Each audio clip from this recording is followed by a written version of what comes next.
You are here, quiet now, lying in your bed, or maybe drifting between chores, or listening with the lights already dimmed. The day is heavy on your shoulders, but here, for a moment, there is only stillness. The room is softer than before, and the sound in your ear is gentle enough to carry you somewhere else. You let yourself slow down.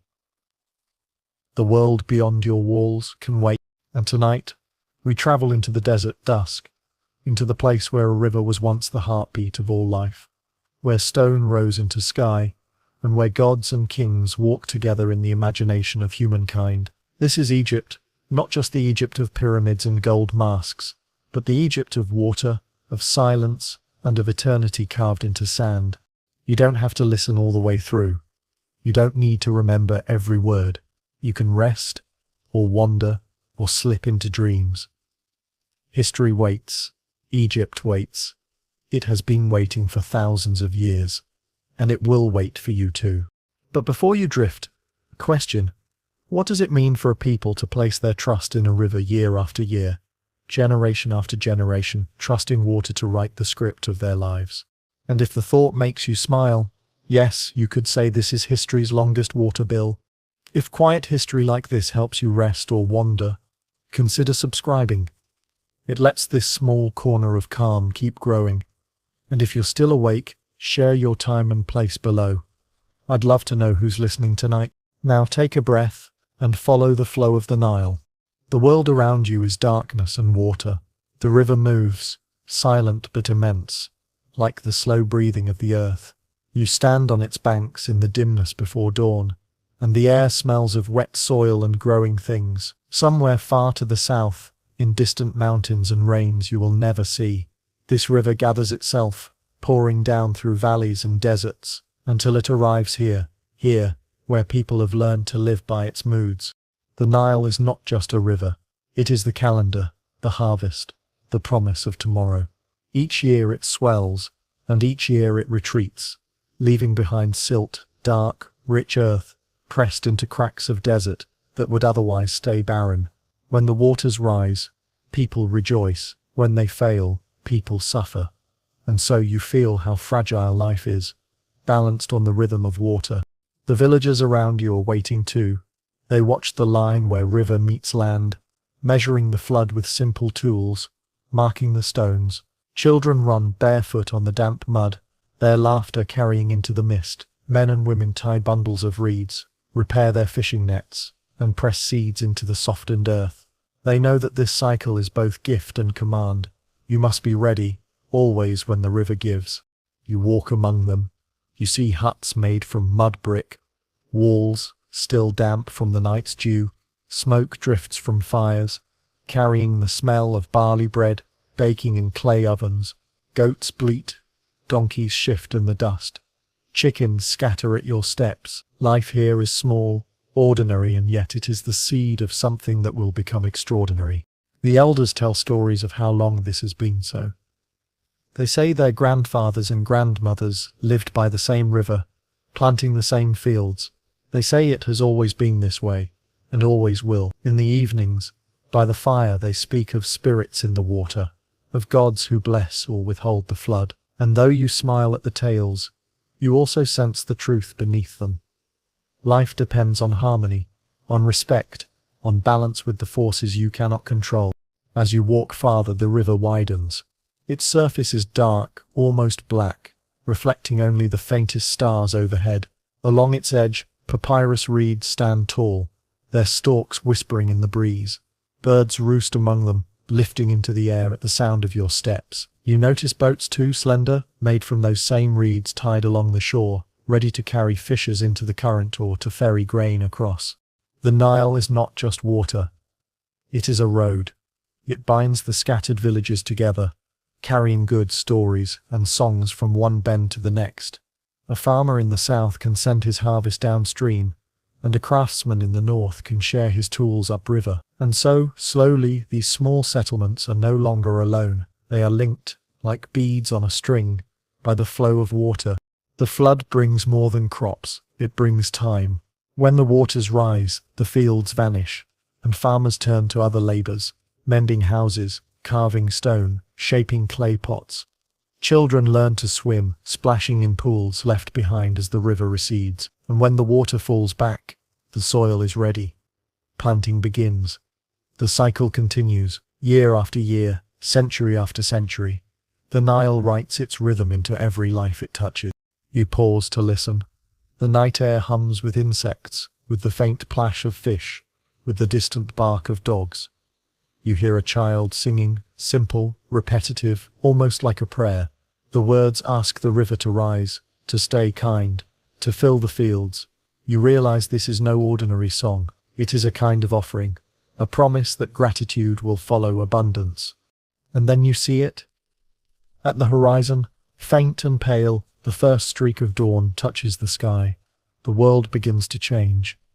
Shadows fade, the river brightens, and the mist dissolves. Villagers gather at the water's edge to watch, because this too is part of their lives. The rising of the sun, twin to the rising of the river. Each morning feels like a small echo of creation, as if the world begins again. You think about how fragile it all seems, how everything depends on things no one can command. The flow of water, the warmth of the sun. Yet from these simple gifts, a civilization is being born. You feel the hum of it, even in this quiet hour. These are the roots, deep and patient. These are the beginnings of Egypt. The people believe the river is eternal. They believe it flows not just across the earth, but across time, connecting the living with the dead, the mortal with the divine. When they step into its waters, they feel cleansed, renewed. When they drink, they feel blessed. And when they bury their dead, they bury them facing the west, the land where the sun sets, across the river into the realm of the afterlife.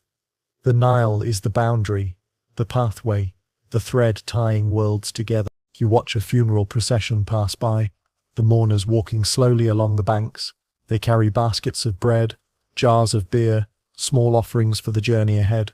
They speak softly, chanting words you do not know but can almost feel, words of farewell, of hope, of trust in what lies beyond. The body is wrapped, carried on a reed mat, and placed into the earth. As they finish, they turn toward the river, raising their hands, to live, to die, to return.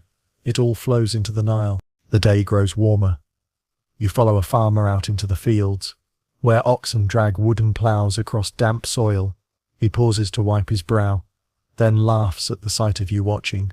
He offers you a handful of seeds, barely, rough in your palm, and gestures for you to throw them into the furrow. You do, and he nods as if to say, now you are part of this place too. The fields are alive with work. Men scatter seed, women carry jars of water, children chase birds from the crops. The air is full of movement, and yet it feels calm, as if everyone knows their part.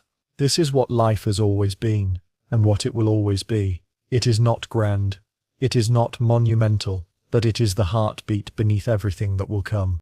Later, as the sun climbs higher, you retreat into the shade of a tamarisk tree. The leaves whisper overhead, and the scent of resin drifts down. You watch the river glittering in the light, and you think, this is where it begins. Not with stone, not with crowns, not with gods carved in temples, but with water, soil, hands, and patience. And as the breeze cools your face, you realize the truth. Egypt is not built in a moment. It is built in cycles, in floods, in lives lived close to the land. It rises slowly, like the river itself, carrying everything in its flow. The Nile hums on, ancient and unhurried, as you drift beside it. You walk farther from the edge of the river, past the reeds and the low fields, until you find yourself at the heart of a settlement. It is small, but it carries the sense of something more enduring than the fleeting huts of travelers. The homes here are shaped from mud brick, sun-dried in square molds, stacked carefully into walls that curve around narrow streets. Smoke curls upward from low hearths, and the smell of stewing lentils drifts into the air. The ground beneath your feet is packed earth, worn smooth by many footsteps. Chickens dart across the path, scattering into doorways. Goats tug at bundles of straw left to dry in the sun. Everywhere there is the murmur of voices. Women kneading dough, men sharpening tools, children squealing as they chase one another through the dust. This is not a village of chance. It is no longer just scattered families clinging to the river's generosity. It is a place where people have chosen to stay, to build, to belong. Here, the Nile's gift has been turned into permanence. You step through one doorway and find a family gathered in a dim interior. The walls are thick and cool, painted with a thin layer of white lime that softens the light. A woman sits on a low stool grinding grain between two stones, the rasping rhythm steady and sure. A child beside her imitates the motion with pebbles, laughter spilling from his lips. In the corner, clay jars of water gleam in the half-dark, sealed with woven lids. The man of the house returns, carrying a bundle of reeds. He lays them down and begins weaving them into a mat, his hands moving with practiced ease. The floor beneath your feet is covered with such mats, softened by years of use. You notice that everything here has a purpose. Nothing is wasted. Every jar, every basket, every tool is the product of hands shaping what the river and land provide. Step outside again, and you see the larger rhythm of the settlement. A potter sits at his wheel, spinning clay into bowls that will be fired in a pit furnace. His hands are dark with mud, his arms tense with control, yet his expression is peaceful. Next to him, a row of finished jars cool in the shade, their surfaces painted with simple red patterns, zigzags, waves, spirals. These are not just containers, they are memory, beauty, identity. Nearby, a group of women are braiding papyrus into ropes. Their fingers are swift, their voices soft as they sing a work song. The rope will be used to tie bundles, to bind wooden beams, to lash boats together. The village hums with such activity, each person shaping, preparing, sustaining. At the center of the settlement is an open space, a gathering place. A large tamarisk tree spreads its branches here, offering shade. Beneath it, men sit together in council, discussing the level of the flood, the boundary of fields, the need for new canals. They do not wear crowns, but you sense authority among them. Leaders are chosen not by wealth, but by wisdom, by age, by the ability to guide others through the turning seasons. In the evenings, this space transforms. Fires are lit, and the community gathers. You hear stories told in slow voices, stories of ancestors who first followed the river north, who tamed the wild earth, who learned to shape mud into brick and brick into home. The children listen wide-eyed, the flames dancing on their faces. In the background, drums beat a slow rhythm, voices rise in song, and dancers stamp the earth in patterns older than memory. You notice that these settlements are not isolated. Along the river, just beyond the bend, you see the glow of another village, and beyond that, another, like stars strung along the banks. People travel between them by boat, paddling narrow craft made of papyrus. They carry baskets of grain, jars of beer, woven mats, pots of honey. Trade flows like the river itself, binding these settlements together. With trade comes exchange of more than goods. You hear songs borrowed from other villages, accents mingled, new styles of pottery introduced, new ways of shaping tools. Knowledge spreads slowly but surely, carried in stories, in gifts, in marriages between families. What was once scattered is becoming connected. You pause at the edge of the fields. The land here is divided into strips, each marked with stones. Families tend their portion, but the irrigation canals are shared. You see men with wooden shovels clearing a channel, women with baskets carrying water to thirsty rows. Cooperation is not a choice. It is survival. Without it, the river's blessing cannot be turned into harvest.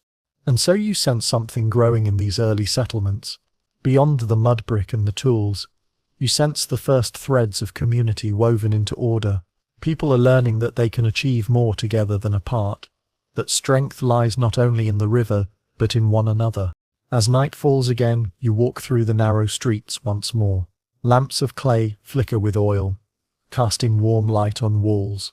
The air smells of cooking onions, garlic, beer brewed from barley. Families gather around small tables, sharing bowls of food, speaking softly of the day. Dogs curl near doorways, guarding the hush of the night. Above, the sky opens wide and star-filled. The villagers look up too, and you realize they do not only see stars, they see gods, animals, spirits traced in constellations. They see stories written in light. They believe their lives below are reflected in the heavens above. That every field, every family, every life is part of a greater order. Lying back against the cool earth, you feel that same order. The Nile flows beyond the walls, steady as ever. The stars shimmer overhead, and around you, the quiet hum of a village breathes in sleep. This is where Egypt begins.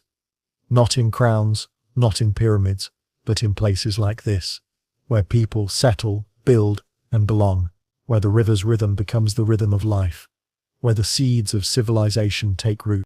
And as your eyes grow heavy, you feel it too, the peace of knowing you are part of something enduring, carried on the current of time. You walk along the banks again, but now the air feels different. The villages are larger, the boats heavier, the trade more constant. The Nile is no longer just a river of survival. It has become a river of power, and power, like the current itself, is always moving, pulling, drawing people together. You sense tension in the air. To the south lies Upper Egypt, stretched along narrow valleys where the river cuts deep into cliffs of stone. To the north lies Lower Egypt, spread across the wide green fan of the delta, where the river splits into many mouths before meeting the sea. Two lands, two ways of life, two crowns. For generations they have lived apart, sometimes in peace, sometimes in rivalry, but the river whispers of unity, and soon, one man will carry both lands in his hand. You step into a camp along the edge of Upper Egypt. Warriors sharpened flint-tipped spears, polished copper blades, and strap reed shields to their backs. Their bodies are lean, their skin darkened by the sun, their hair braided and bound. They chant songs of their ancestors, voices rising like the beating of wings. At the center of the camp stands a man taller than the rest. His presence commands silence, though his mouth is quiet. His name is Nama. Some call him King of the South. Others call him destined to be more. His gaze is steady, his jaw firm, his movements measured. When he speaks, it is not with many words, but with the certainty of one who believes the gods themselves walk beside him. Nama holds in his hand the white crown of Upper Egypt. Tall, narrow, shaped like a reed stalk. It gleams in the morning light. It is a symbol of the valley, of the cliffs, of the fierce sun that burns along the southern land. But his eyes are fixed northward, to the green delta, to the land of the red crown. He seeks not conquest alone, but union, the bringing together of two worlds into one. You follow him northward, down the river. Boats glide across the current, carved from cedar, brought long ago from distant coasts. Drums beat a low rhythm, oars strike the water in time, banners ripple in the wind. The army is not vast, but it is determined. Behind them priests carry standards adorned with falcons, bulls, and jackals, the emblems of gods who watch and guide. In the delta, the people of Lower Egypt prepare as well. Their land is lush, their villages spread wide among marshes and channels. They wear the red crown, squat and curling, a symbol of fertile soil and wide waters. Their leader gathers men and women alike to defend their homes, but they know the strength of the south is pressing closer. The clash is brief, but decisive. You hear the cries of battle, the thud of shields, the rush of feet across marshy ground. Dust rises, mingling with shouts. Nama moves like a hawk, precise, unrelenting. His warriors push forward, and soon the resistance falters. The land of the red crown yields to the land of the white. But Nama does not destroy. Instead, he gathers the leaders of both lands and places before them a vision. Not two kingdoms, but one. He lifts both crowns, the white of the south, the red of the north, and joins them together into a single headdress. It is tall, striking, unmistakable, the double crown, the symbol of all Egypt, united. You stand among the crowd as this crown is placed upon his head. A murmur rises, then a cheer, swelling until it echoes across the fields. The people bow, not just to Nama, but to the idea that their river, their land, their gods, are now one. For the first time Egypt is whole. The celebration stretches into the night. Fires blaze along the riverbanks, drums thunder, Dancers stamp their feet in the dust. Wine flows, bread is broken, songs are sung, of a future where Upper and Lower Egypt are no longer rivals, but siblings. You sit among them feeling the energy, the relief, the possibility. Later, you walk with Nama through the quiet after the noise. He is not a man of boasting, his voice is calm, thoughtful. He speaks of balance, of Ma'at, the sacred order that must guide the new kingdom. He knows that uniting the lands is not only about victory, but about weaving them together into harmony. He must rule not just with strength, but with justice. The priests nod beside him. They see in this union not just politics, but divine will. To them, Nama is more than a man. He is chosen by the gods, the bridge between heaven and earth. His crown is not just metal and fabric. It is a symbol of eternity, of order carved into the chaos of the world. In the days that follow, Nama establishes his rule. He chooses a place for his capital near the seam, where north meets south, where river narrows into valley. It is called Memphis. From here he can watch both lands, guiding them as one body. Canals are dug, temples raised, laws spoken into being. Scribes record his reign in the early forms of writing, marking his name so it will not be forgotten. You see the first stales rise, stone slabs carved with images of Nama, smiting enemies, wearing the double crown, standing tall as gods watch from above. These are not only records, they are messages to all who see them. Egypt is one. Egypt is strong. Egypt is eternal. Walk through the city streets of Memphis, and you feel the hum of unity. Farmers from the south bring grain to trade with fishermen from the delta. Craftsmen from both lands share techniques, blending styles into new forms. The marketplace bustles with voices from every corner of the Nile's reach. This is not just conquest, it is fusion. Yet, you also sense the fragility. Union is new, untested. Old rivalries linger like embers beneath ash. Nama must be vigilant, always reminding his people that they are no longer two, but one. He does so with rituals, with ceremonies, with festivals honoring both sets of gods. He honors the falcon of Horus and the bee of the north, the lotus of the south and the papyrus of the delta. Nothing is erased. Everything is gathered together into a larger whole. As the years pass, the memory of separation fades. Children are born who know no Upper or Lower Egypt, only Egypt. They grow up singing hymns to the double crown, seeing themselves as part of something vast, timeless, enduring. And you realize, this moment, this unification, is the true beginning of Egypt, as we remember it. Without Nama's crown, there would be no pyramids, no temples of Karnak, no Valley of the Kings. All of it flows from here, from the joining of two lands into one. The night deepens. You walk again to the riverbank, where the water glitters with moonlight.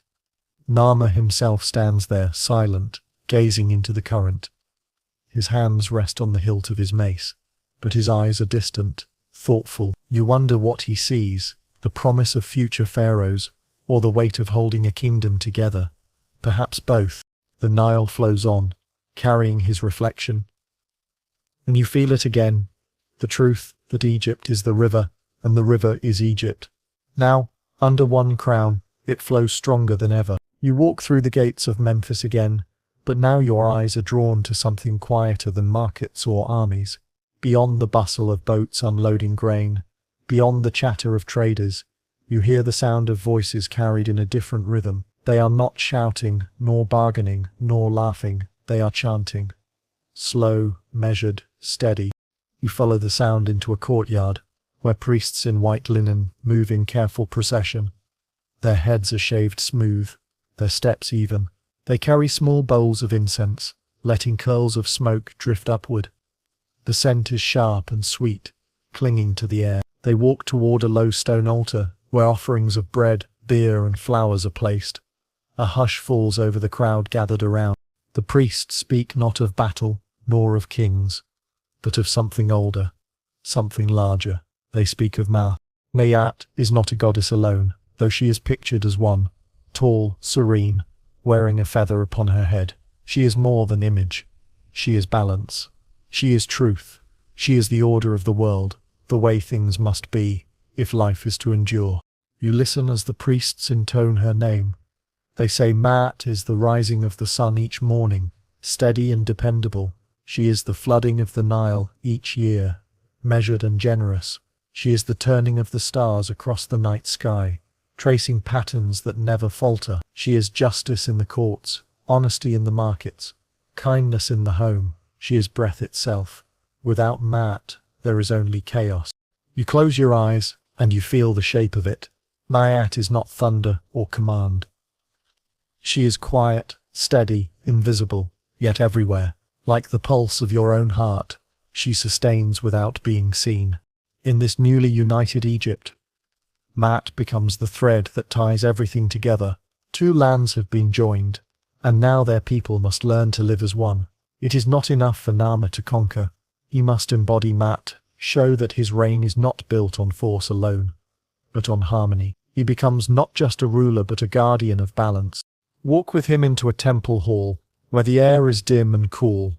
Tall columns rise like bundles of reeds, painted in bright colors. Torches flicker, casting shadows across carved walls. At the far end stands a statue of a god, gleaming in gold leaf. The priests bow low, their foreheads touching the floor, and Nama steps forward to place an offering. He pours milk into a basin, lays down bread, and whispers words you cannot hear. This is not ceremony for display. It is duty, sacred and binding. For if the Pharaoh fails to honor the gods, if he fails to uphold Maat, the Nile may falter, the floods may fail, and the land itself may collapse into disorder. The people know this. In every home, every market, every field, they feel the weight of Maat. A farmer shares water fairly with his neighbor, for to hoard it is to break Maat. A scribe writes faithfully, recording truth without twisting, for to lie is to tear at Maat. A judge listens with care, weighing both sides, for to favor unjustly is to dishonor Maat. It is not law written in stone, though it will be one day. It is law carried in the heart, spoken in breath, woven into the very rhythm of life. You watch as a boy runs to his mother with stolen fruit, grinning with mischief. She frowns, takes the fruit, and returns it to the stall. The boy pouts, but she leans close and whispers, "Mas." The word is gentle, but the meaning is firm. Even a child must learn that life is not sustained by greed, but by balance. At night, you walk out into the desert beyond the city. The sky is vast, filled with stars, so sharp they seem close enough to touch. You lie on your back in the sand, and you see what the Egyptians see: order. The stars do not wander aimlessly, they move in patterns, rising and setting with precision, marking time, guiding seasons. Above all is the great river of the sky, the Milky Way, mirroring the Nile below. As above, so below. This is Maat. The priests tell you that even in death, Maat holds sway. When a person dies, their heart is weighed in the hall of Osiris. On one side of the scale is the heart itself, seat of all thoughts and deeds. On the other side is the feather of Maat. If the heart is light, balanced, truthful, it rises, and the soul passes on to the blessed afterlife. If the heart is heavy with lies, with cruelty, with imbalance, it sinks, and the soul is devoured, even beyond the grave. Maat rule. You find comfort in this. Life may be fragile, but it is not meaningless. There is order, there is justice, there is a way things are meant to be. And though chaos waits always at the edges, Maat is the promise that balance can be restored. Back in Memphis, you see Nama in council. He listens to disputes over land, over water, over debts. He does not rule by sword alone. He listens, weighs, decides. The people bow, for they believe his decisions are not his own, but guided by Maat. To obey him is to obey the universe itself. Walk through the market, and you hear traders call out their wares. Baskets of figs, jars of honey, bolts of linen. They argue, they jest, but always beneath their words is the unspoken rule: fairness. To cheat is not only to insult another person, it is to tilt the scale of Maat, and so honesty becomes more than virtue, it becomes survival. Step into a school where scribes learn their craft. The room is small, the air thick with the smell of ink made from soot and gum. Boys sit cross-legged, reeds in hand, scratching symbols onto shards of pottery. Their teacher paces slowly, reciting maxims. Do not speak falsehood. Do not tilt the scales. Do not move the boundary stone. Walk in Ma'at. The boys repeat the words, etching them into memory, along with the hieroglyphs. Even in the home, Ma'at lives. You watch as a mother divides bread among her children, each piece equal. She smiles at the youngest, who clutches his share with wide eyes. Balance is not abstract here. It is felt in daily life, in every action. Yet you also sense the fear beneath it. What happens if Ma'at fails? If the floods do not come? If famine spreads? If the sun hides behind dust? The people would not blame chance. They would see it as a tear in the order of things, perhaps a failure of their pharaoh, perhaps a sign of neglect. And so Nama and every ruler after him must live with this burden, to embody balance, to hold chaos at bay, to be more than human. The years pass. Nama grows older, and his rule becomes legend. The double crown shines above his brow, but what truly endures is not the crown itself. It is the belief that Egypt is guided by Ma'at. That belief seeps into the stones of temples, into the pages of scrolls, into the songs sung by farmers at dawn. It is what will hold Egypt together for centuries, long after Nama's bones rest in the earth. You stand once more on the banks of the Nile. The river glitters, steady as always. A heron lifts from the reeds, wings spread wide. In that simple moment you feel it, harmony, balance, truth. You whisper the word to yourself, soft and steady, Ma'at, and for a time, the world feels still. You walk again into Memphis, but this time your eyes rise higher. Above the rooftops of mud brick houses, above the banners fluttering in the marketplace, you see statues, towering, still, and silent. They are carved from stone hauled across deserts, polished until their faces gleam in the sunlight. Their features are calm, eternal, their posture unshaken. These are not simple images of men. They are pharaohs, magnified into something more. In Egypt, a king is not just a ruler. He is the bridge between earth and sky, between Nile and desert, between the human and the divine. He wears the double crown, but more than that, he carries the weight of eternity on his shoulders. When you look at him, you are meant to see not only the man but the God within him. You follow a procession through the city streets. Drums beat a steady rhythm, trumpets blare, and dancers whirl in patterns of dust. At the center walks the pharaoh, his body draped in fine linen, gold catching the light at his wrists and throat. On his head rests the double crown, tall and gleaming, red and white, woven into one. In his hands he carries the crook and flail, symbols of shepherd and ruler, of care and command. The people bow as he passes. Some whisper prayers, others scatter flowers of lotus and papyrus in his path. Children stretch out their hands, hoping for a glance. They do not call him by his birth name alone. They call him Son of Ra, Lord of the Two Lands, living Horus. In him they believe the gods walk the earth. Step closer, and you see his face. It is calm, steady, perhaps even weary. Beneath the crown he is still human, flesh, bone, breath. But to admit that aloud would be dangerous. He cannot stumble, he cannot falter. To his people, he must embody the very order of the universe. He must be Ma'at, made flesh. You follow him into the temple. The air grows cooler, darker.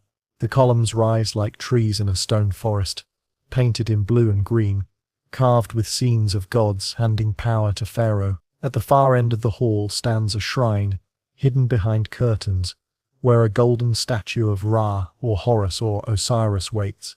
The priests bow, their voices murmuring hymns. The pharaoh alone steps forward. He pours wine, lays down bread, lights incense. This is his duty, not to command armies or collect tribute alone, but to feed the gods, to honor them, to maintain the invisible cord that ties heaven to earth. If he fails, the gods may turn away, the floods may falter, the sun may hide. Every offering is not just ritual, it is survival. Outside, the people wait. They cannot see the shrine, but they know what happens inside.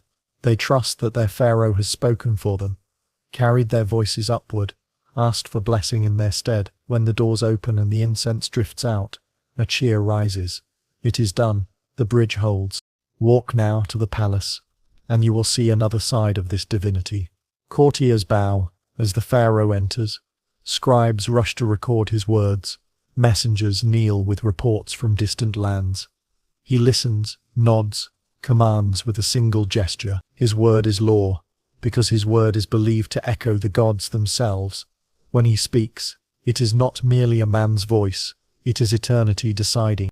Yet you also notice the burden in his movements. To be divine is not freedom, it is duty without pause. He must embody perfection, even when weary, even when ill, even when doubt creeps in. He must reveal fear, for fear would ripple outward like cracks in stone. The people need to see in him, not fragility, but certainty. At night you walk with him to the riverbank. The air is cool, the moon casting silver light across the water. He stands silent, gazing at his reflection. For a moment you see him not as Pharaoh, not as divine, but as a man. The current moves, distorting his face, breaking crown into ripples. He breathes deeply, shoulders rising and falling, and you wonder what thoughts pass through him. Does he believe himself divine, or does he know the truth, that he is a man carrying the weight of gods? Perhaps he no longer separates the two. Perhaps the role has consumed the man. Back in the city you see the ways his image spreads. Scribes carve his deeds into stone. Artists paint his likeness on walls. Sculptors chisel his name into statues. These images are not mere decoration. They are magic. To inscribe his name, to depict his body, is to make him eternal. Even when his flesh fails, his image will remain, carrying his divinity forward. In one courtyard, a scribe leans over a slab of limestone, carefully carving hieroglyphs. The symbols flow in ordered rows: falcons, reeds, ankhs, suns. They spell the Pharaoh's titles, his victories, his devotion to the gods. The scribe whispers as he works, for to write these words is a sacred act. The Pharaoh's name, set in a cartouche, will live as long as the stone endures. You realize that this is how pharaohs become timeless, not only through battles or monuments, but through the steady work of those who record, carve, paint, remember. The divine bridge must be built again and again, in every text, in every statue, in every prayer. Step beyond Memphis, into the villages along the Nile. Even here, far from the palace, the people feel the pharaoh's presence.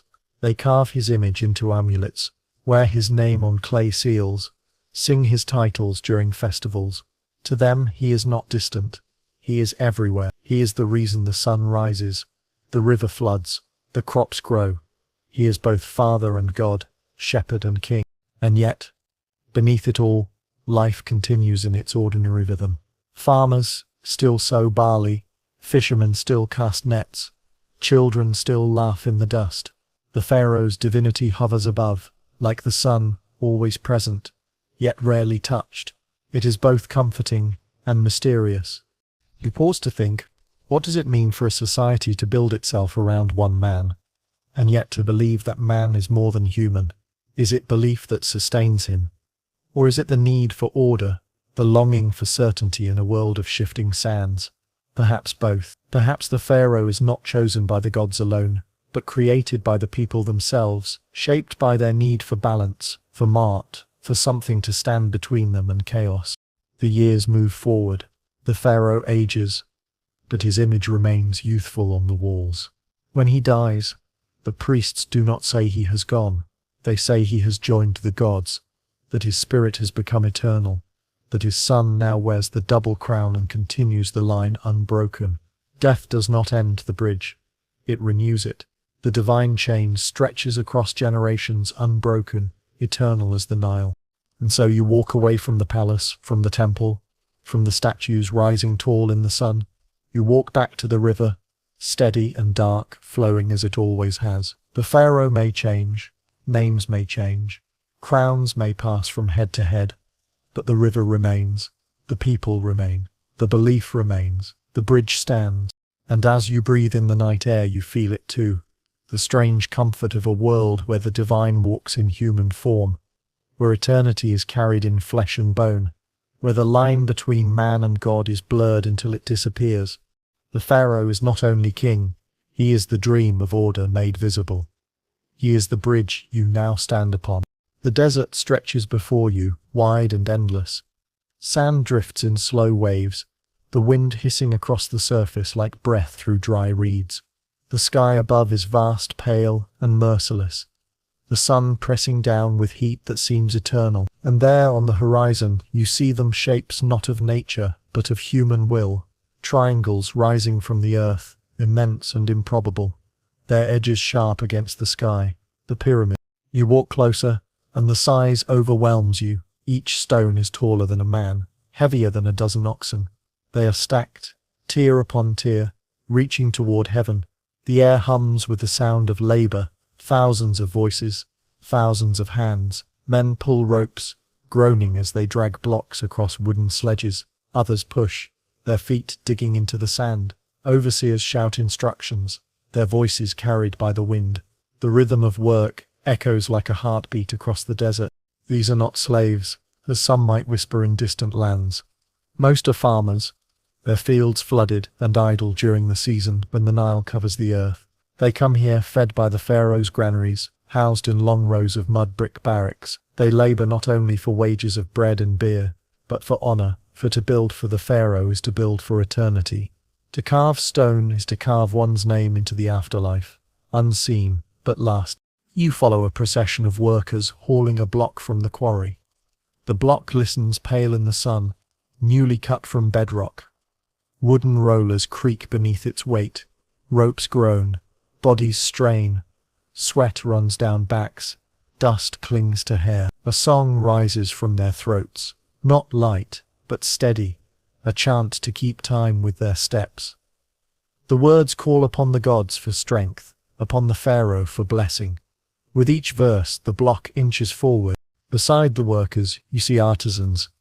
They chip at smaller stones, smoothing edges, carving marks that will guide placement.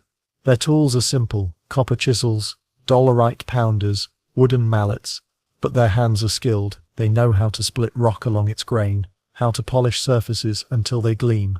They work with patience, for they know the stone will outlast them. The air is alive with dust and effort, but also with purpose. This is not chaos, it is order, immense and intricate. Ramps of mud brick climb along the sides of the rising pyramid, snaking upward in careful lines. Water is poured onto the sand to ease the sledges, to make the path slick. Each man knows his task. Each team moves in rhythm. It is mat, written in stone. You climb the ramp yourself, feeling the slope beneath your feet. The heat pressing down, higher and higher you go, until the desert stretches wide below. Villages look like scattered seeds, the Nile like a green ribbon cutting through yellow, and still the pyramid rises, its peak unfinished, its summit reaching toward the sun. You pause to catch your breath, and you imagine what it will be when complete. A mountain, made by hands, a staircase for the soul of Pharaoh to climb into the heavens. At the summit, priests wait. They hold incense. They chant prayers. This pyramid is not only a tomb, it is a temple in stone, a bridge between life and eternity. The Pharaoh is not building for himself alone.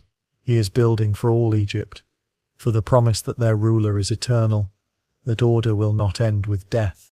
Step down again, into the shadow of the rising pyramid.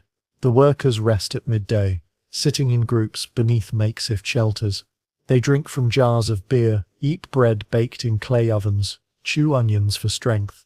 They laugh, they sing, they trade stories of their villages. You realize that here, in the dust and heat, community is forged. Men from distant towns labor side by side, bound by sweat, by song, by purpose. They will return home with stories of their work, proud to have been part of something greater than themselves. At night, the camp comes alive. Fires flicker, voices rise in song. Some dance, stamping their feet in the sand. Others sit quietly, mending tools, whispering prayers to the gods. The air smells of smoke, bread and sweat. Above, the stars shimmer, vast and uncountable. The workers look up at them, and perhaps they see their own labor mirrored, points of light, stacked into patterns, order written across the sky. The pharaoh visits sometimes, carried in a gilded litter, surrounded by guards and priests. The workers cheer at the sight of him, raising their hands in reverence. He raises his own hand, blessing them.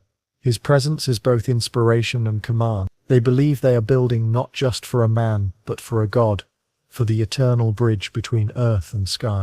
You walk with him as he inspects the site. His gaze is sharp, his words few. He touches a block of stone, runs his hand along its surface, nods to the overseers. He knows that this is his future. His body will one day rest within these walls. His soul will ascend through its passages. He is not only ruler of the living, but guardian of the dead. Step inside one of the finished chambers, deep within the pyramid's heart. The air is cool, silent, heavy with dust. The walls are smooth, their surfaces lined with carvings. Hieroglyphs tell stories of the pharaoh's deeds, of his offerings to the gods, of his journey into the afterlife. On the ceiling, stars are painted in blue and gold, a night sky preserved underground. You feel the weight of stone pressing above you, the silence of eternity. This is not a room for the living. It is a vessel for the soul, a doorway to forever. Outside again, the pyramid gleams. The outer casing, polished limestone, reflects the sun so brightly that it dazzles the eye. From miles away, it shines like a beacon, a man-made sun rising from the earth. Travelers along the Nile see it and know, this is Egypt, land of Pharaoh, land of eternity. The years pass, and the pyramid grows taller. Generations of workers come and go. Some die here, their bodies buried in nearby graves, honored with small offerings. Others live to see the summit finished, to see the last stone placed, to hear the priests bless it with sacred words. The work is long, but time itself seems to bend before it. What is a lifetime compared to eternity? When at last the pyramid stands complete, the people gather. They watch as the pharaoh walks in procession, priests chanting, incense burning, musicians playing flutes and drums. Offerings are laid at the base. Bread, beer, flowers, statues. The people cheer, their voices rising like the wind. This is more than a building. This is Egypt itself, written in stone. You step back, far into the desert, until the pyramid towers above you. Its sides rise, sharp and perfect, its peak touching the sky. Around it stand smaller pyramids for queens, mastabas for nobles, temples for priests. It is a city of the dead, yet it pulses with life. The desert has been transformed into monument, silence into song. As night falls, the pyramid glows in the starlight. Its edges gleam pale, its shadow long. You lie on the sand, gazing up at it, and you feel the weight of time pressing close. The pharaoh may die, but this will endure. The river may shift, but this will endure. Even you, wandering through dream and dust, may fade, but this will endure. The wind whispers across the desert, carrying the sound of distant voices, the rhythm of stone against stone. You close your eyes, and you realize you are hearing eternity being built, one block at a time. The pyramid rises behind you, its edges sharp against the sky, its bulk so vast it seems less a building than a mountain carved by human will. But you turn away now, back toward the villages and towns that cling to the river. For while pharaohs are buried in stone, it is the people who live in its shadow that carry Egypt forward.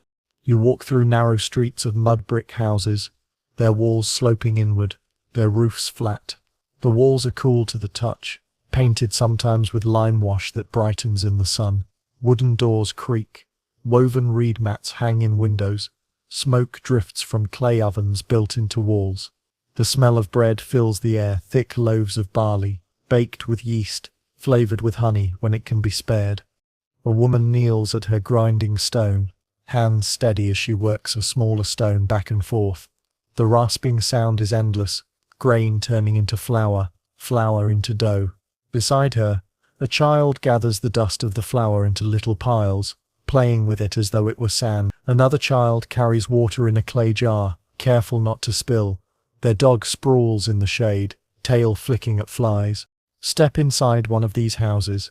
The rooms are small, often just one or two, with mats covering the floor and niches in the walls for storing jars. Jars of beer, brewed from barley and sweetened with dates. Jars of oil, pressed from flaxseed. Jars of dried fish and lentils. On shelves lie woven baskets, clay lamps, wooden combs. Everything is simple, everything handmade, everything useful. Life here is measured by the river. At dawn, men walk to the fields, wooden ploughs carried on shoulders, oxen plodding behind. They cut furrows into the damp soil, sow seeds of wheat and barley, cover them with dust. Women carry baskets of seedlings, plant onions, leeks, garlic. Children scatter to chase birds away, their shouts echoing across the fields. The work is endless, but it is steady, and it binds the village together. At midday, the sun blazes, and people retreat into the shade. Meals are simple: bread, beer, fish from the river, beans stewed with herbs. On feast days, perhaps goose or beef, roasted slowly, seasoned with salt. Food is eaten with fingers, passed from bowl to bowl, shared without ceremony. It is not wealth, but it is sustenance, and it keeps bodies strong. In the evenings, after work is done, the streets fill again. Neighbors sit together outside their houses, fanning themselves against the heat. They talk of crops, of floods, of gossip. They laugh, they sing, they listen to music played on flutes and lyres. Some dance, stamping their feet in dust, clapping their hands in rhythm. Children run in circles, chasing one another, squealing. Life is not grand, but it is warm. You walk farther, to the workshops. Here artisans shape the gifts of the earth into beauty and function. Potters sit at their wheels, spinning clay into jars and bowls, firing them in pits lined with brick. Weavers sit at looms, their fingers darting across threads of flax, turning them into linen cloth. Jewelers shape beads of faience, glaze them bright blue like the sky, string them into necklaces that glint in the sun. Woodworkers carve stools, beds, chests. Their tools are simple, but their skill is great. Step into a scribe's chamber, and you smell the sharp scent of ink, soot mixed with gum and water. Boys sit cross-legged with reed pens, copying lines onto scraps of broken pottery. They practice not only words but wisdom. Their teacher recites, "Do not speak falsely, do not cheat in measure, do not tilt the scales, walk always in mark 8." The boys repeat the words, scratching them down, learning that writing is not only a craft but a calling. To be a scribe is to live close to power, to the Pharaoh, to the gods. Words themselves are sacred, carriers of eternity. Life in the shadow of the pyramids is not only labor and bread, it is also belief. Each morning, men and women turn toward the sun, lifting their hands in prayer to Ra as his golden disk rises above the horizon. They thank him for light, for warmth, for life. They bow to statues of Osiris, Lord of the afterlife, and to Isis, the mother who watches over them. They carry amulets of Bes to guard against evil, of Tauret to protect women in childbirth. The gods walk among them, in stone, in story, in dream. Death, too, is woven into daily life. Graves are dug, not far from the villages, simple pits lined with mats, filled with jars of beer and bread, small amulets, sometimes painted masks. Families gather to sing, to weep, to place their loved ones in the earth. They believe the soul travels westward, across the river, into the realm of the dead. Even the poorest hope for this journey, carrying offerings to ease the passage. Death is not an ending, but a crossing. Festivals break the cycle of work. You hear drums and flutes as processions move through the streets. Statues of gods are carried on shoulders, draped in linen, crowned with flowers. Priests scatter incense, children throw petals, women sing hymns. Beer flows freely, food is shared, laughter rises. The line between sacred and joyful blurs. Worship is not only solemn, but also celebration. The gods are honored, but so too is life itself. You pause at the riverbank. Women kneel to wash clothes, beating them against smooth stones, their laughter mingling with the splash of water. Fishermen haul nets heavy with silver fish, scales flashing in the sun. Boatmen load cargo, grain, beer, pottery, onto reed boats bound for other villages, for Memphis, for distant markets. The river is the highway, the giver, the lifeline. Without it, none of this would be possible. As dusk falls, you climb a low hill. From here you see it all. The fields green with crops, the villages clustered along the river, the smoke of cooking fires rising into the twilight, and beyond, silent, immense, the pyramids. They stand not as part of daily life, but as presence, as shadow, as reminder. Every farmer, every artisan, every child lives beneath their gaze. They remind the people that their pharaoh is eternal, that Maat endures, that Egypt itself is larger than any one life. But the people do not bow in fear. They live their days with laughter, with work, with prayer. The pyramids are there, but so are bread ovens, weaving looms, fishing nets. Eternity rises in stone, but life flows in flesh. The two coexist, side by side, as naturally as river and desert. You lie on the hill as the stars emerge. The pyramids gleam faintly in the starlight, their angles catching the glow of the moon. From the village below comes the sound of a lullaby, soft and sweet. A mother sings her child to sleep, her voice carrying across the quiet. And as your eyes grow heavy, you realize this. The grandeur of Egypt is not only in its monuments, but in its people, in the bread they bake, the fields they sow, the songs they sing. They are the heartbeat beneath the stone giants, the life that gives meaning to eternity. The shadow of the pyramids is long, but it shelters warmth as well as awe. The desert night still clings to you, but now the first touch of dawn colors the horizon. You walk back toward the pyramid, not to climb its heights, but to enter its silence. A passage leads inward, cool and dim. Torches flicker along the walls, their smoke curling upward, and there, carved into stone, you see them lines of symbols, neat and steady, marching in ordered rows. Birds, eyes, snakes, reeds, suns, hieroglyphs. You pause, tracing the figures with your eyes. They are not mere decorations. They are words, ideas, prayers. Each symbol is alive, carrying sound and meaning, woven together into speech preserved in stone. A falcon stands for Horus, the god who protects the pharaoh. A scarab beetle rolls not only dung in the desert, but the sun across the sky, symbol of rebirth. A reed leaf carries the sound of I. A ripple of water holds the sound Nen. Together, they form language that endures. Step deeper, and you find a scribe at work. He kneels before the wall, reed brush in hand, dipping its tip into ink made from soot and ochre. First he sketches the symbols in red, careful, deliberate. Later, a stone cutter will carve them, following his lines. His hand is steady, his brow furrowed. He knows each sign by heart, thousands of them, each with its own sound, its own soul. To him, writing is not labor, it is sacred. The Egyptians believe that words have power. To write a name is to keep it alive. To carve a prayer is to make it eternal. A spoken word may vanish in air, but a carved word endures, sharp as stone, lasting as long as walls stand. That is why pharaohs cover their tombs with hieroglyphs, so their voices will not fade, their deeds will not be forgotten, their souls will be guided in the afterlife. You kneel beside the scribe and watch. His lips move silently as he writes. You realize he is not simply recording. He is speaking to the gods, shaping breath into eternity. His symbols tell of offerings, bread, beer, oxen, incense. They tell of prayers. May Re shine upon your face. May Osiris grant you safe passage. May Meretit balance your heart.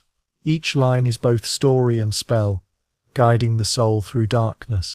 Step back into the sunlight, and you see writing everywhere, on steles raised in villages, telling of land boundaries and gifts to temples, on jars of grain, marked with the names of farmers and scribes, on amulets, etched with words of protection. Writing flows through Egypt like the Nile itself, carrying memory from one generation to the next. In the palace, scribes bend over long rolls of papyrus, their brushes moving in quick strokes.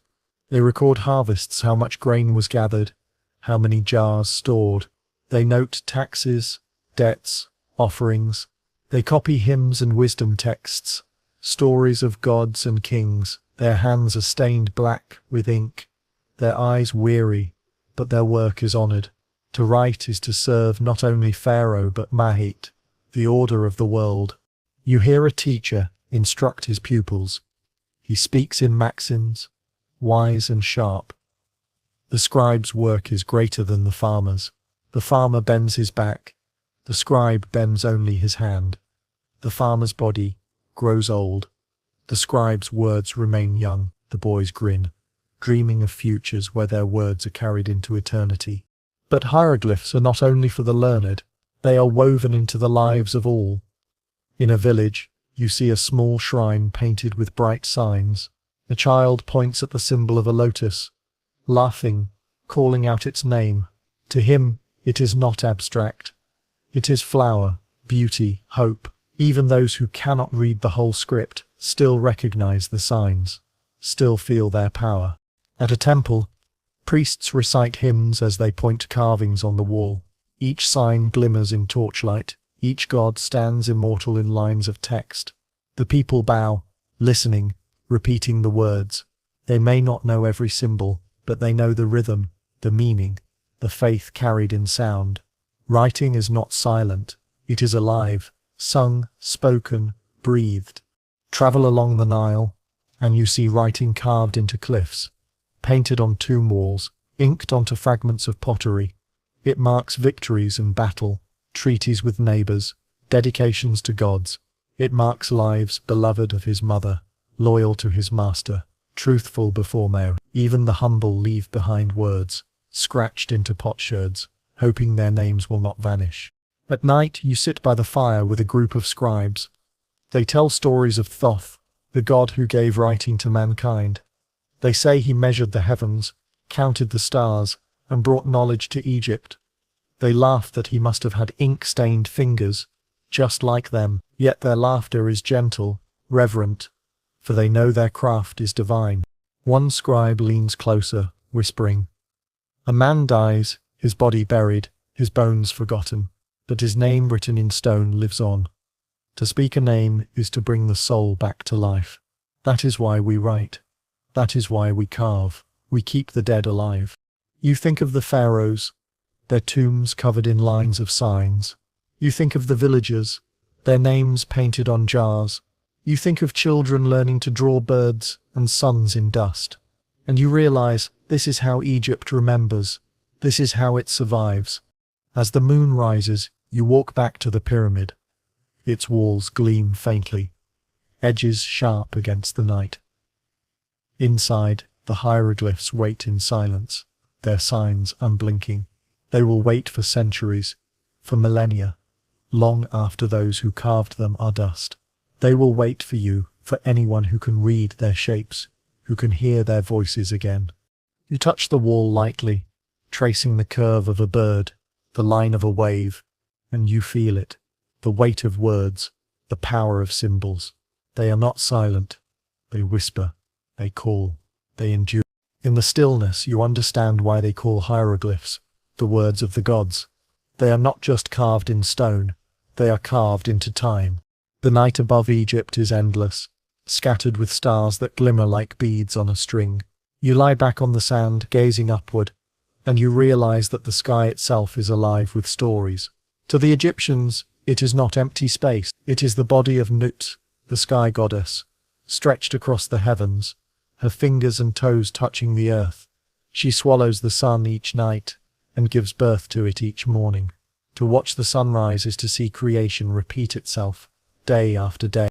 You rise with the people, as the sun begins to climb, a golden disk glowing at the horizon. The villagers lift their hands in greeting, their voices murmuring prayers.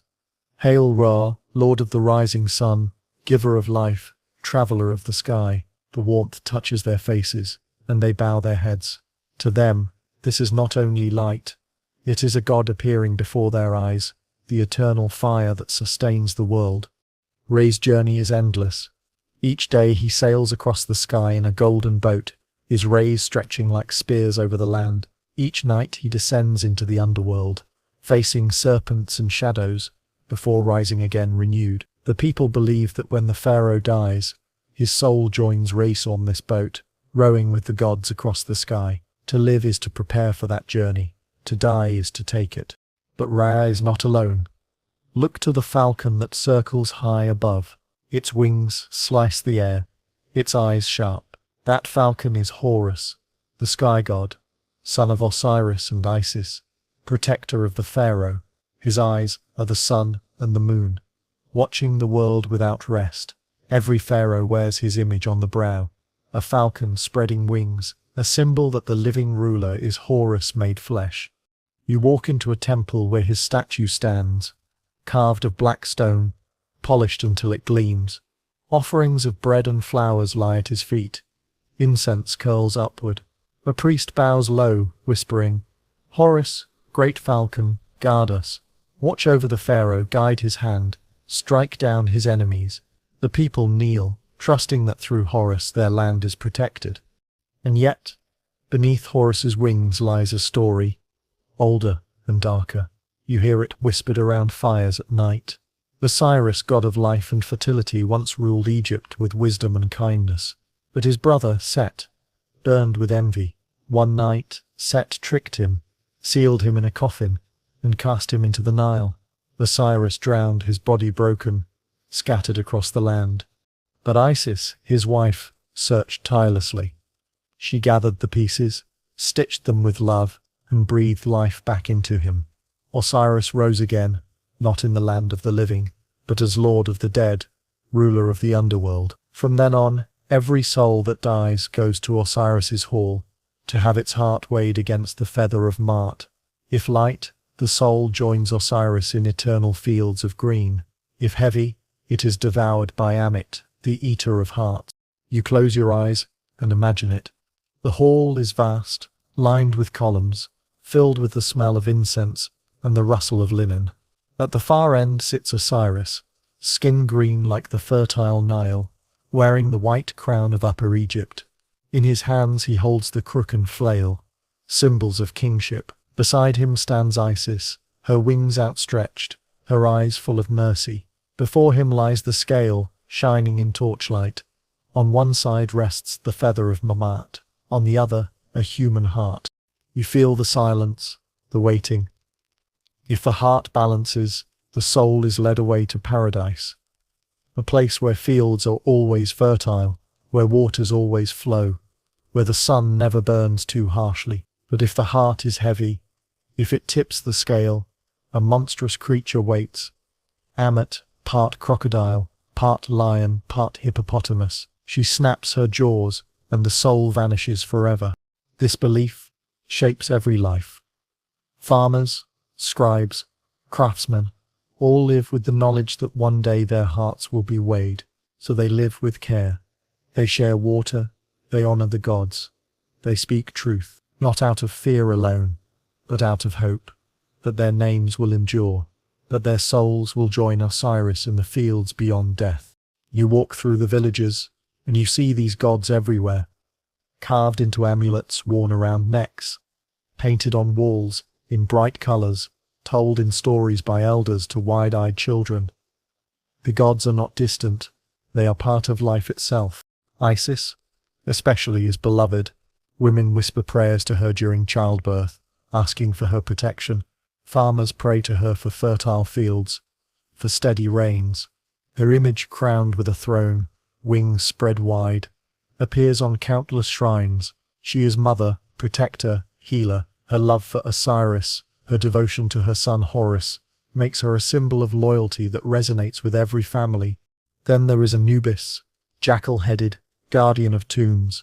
You see his image painted on coffin lids, standing tall, black as night, watching with sharp eyes. Priests wear his mask during mummification, guiding the dead through ritual. Families pray to him as they bury their loved ones, asking him to lead them safely to Osiris's hall. His presence is not feared but trusted. He is guide, protector, companion of the dead. And towering above them all is Amun-Ra, Lord of the hidden and the visible, the fusion of the unseen wind and the blazing sun. In Thebes, his temple rises vast and magnificent, its columns stretching like forests of stone. Priests sing his hymns. Hail Amun, King of gods, hidden one whose breath gives life to all. His power grows with Egypt's power, until he becomes the very heart of worship. Every god reflects a part of life, a part of the land, the falcon in the sky, the jackal in the desert, the crocodile in the river, the scarab beetle rolling its ball across the sand.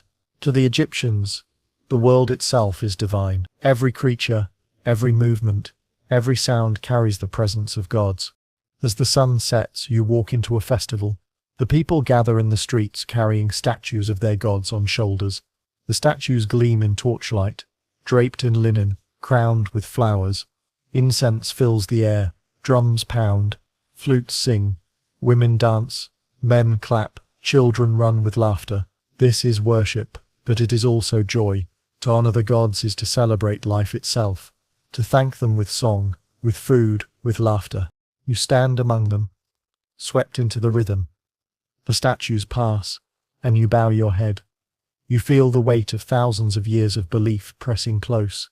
The gods are here, in the torches, in the chants, in the beating of drums.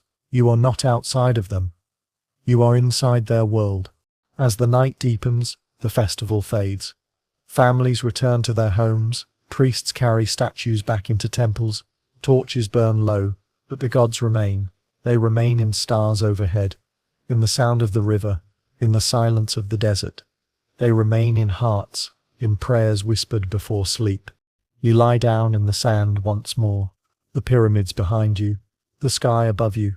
You breathe slowly, the night cool on your skin, and you realize, to live in Egypt is to live surrounded by gods, guided by them, measured by them, comforted by them. They are sky, sun, and afterlife. They are the unseen breath in every moment.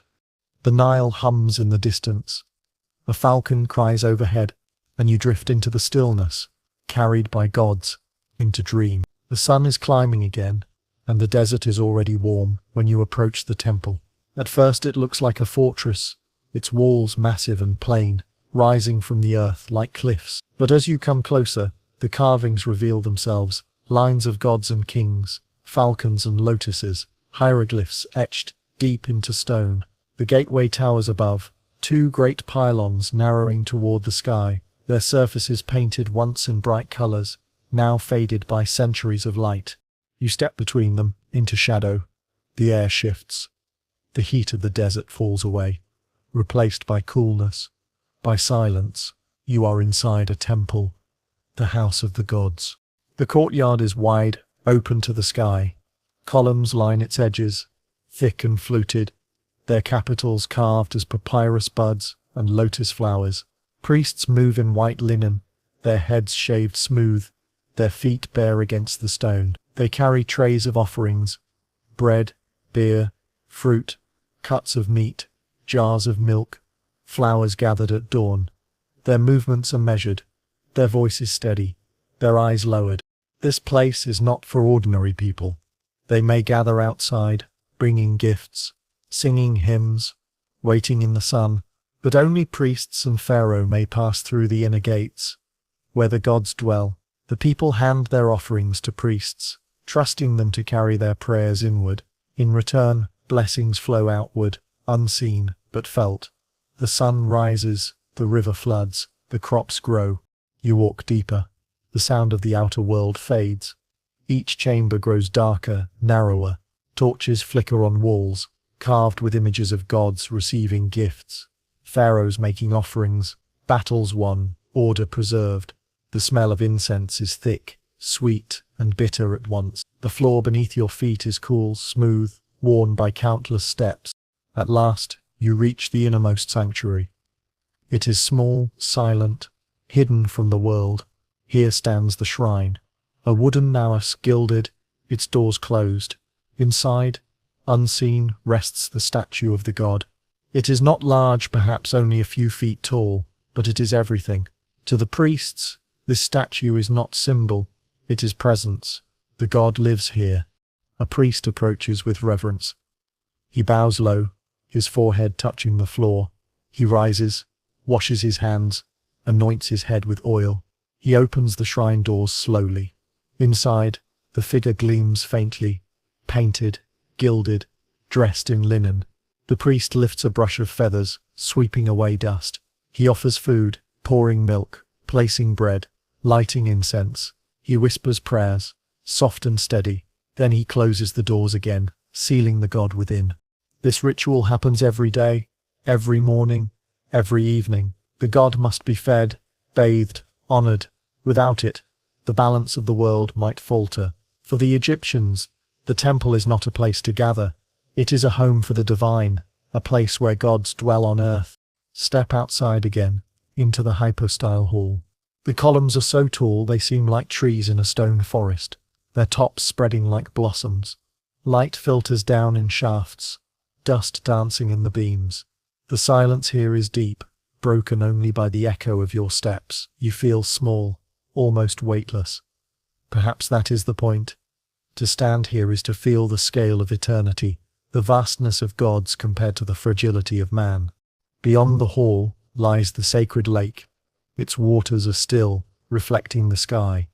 Priests purify themselves here, before rituals, washing hands, mouths, bodies. Birds gather at its edges, reeds sway in the breeze. It is as if a fragment of the Nile itself has been captured and placed within temple walls, a reminder that life flows through water, through balance, through man. You linger near the outer court, where common people wait. They sing hymns, clap hands, raise voices. Some kneel, leaving offerings of flowers, of bread, of small clay figurines. They cannot see the god, cannot enter the sanctuary, but they believe their gifts are carried inward, transformed into blessing. A woman touches the threshold, pressing her forehead to stone. A man lifts his child high, showing him the temple, teaching him reverence. Faith does not need sight, faith needs only trust. The festivals transform the temple. Once a year, sometimes more, the god leaves the sanctuary. Priests carry the statue out in a gilded bark, hoisted on shoulders, veiled in linen. The people cheer, cry, sing as the god passes. They line the streets, offering food, pouring wine, scattering petals. The bark sails on the Nile, shining in sunlight, followed by boats filled with music and dance. For these days the god is with the people, walking among them, blessing the land. You follow one such procession. The air is electric with joy. Drums thunder, flutes trill, cymbals clash. Women dance with arms raised, men shout hymns, children laugh. The bark glides, its gilding gleaming, its statue hidden yet felt. The Nile itself seems to shimmer brighter. For a moment the distance between God and human dissolves. All are one, all are blessed. At night, the statue returns to its shrine. The priests close the doors, and the god is once again hidden. The people return home, but they carry the memory of the festival, the certainty that they have seen, that they have touched the divine, even if only in passing. Temples rise across Egypt, each unique, each vast. At Karnak, columns stretch higher than trees, carved with endless lines of hieroglyphs. At Luxor, statues of pharaohs stand guard, their faces serene, their forms eternal. At Abu Simbel, entire cliffs are carved into seated gods and kings, their gazes fixed on the rising sun. Each temple is a mountain of stone, a forest of columns, a labyrinth of chambers, all built to house gods, to sustain them, to connect heaven and earth. You wander through these spaces, each one different, yet all the same. The scale, the silence, the scent of incense, the sense of crossing from human to divine. You feel it in your bones. The temples are not only houses for gods, they are maps of the universe. The outer court is the world of humans. The hypostyle hall is the world of creation, reeds and blossoms rising from primeval waters. The sanctuary is the heart of all things, the place where eternity dwells. To enter is to walk through creation itself, step by step, from earth to heaven.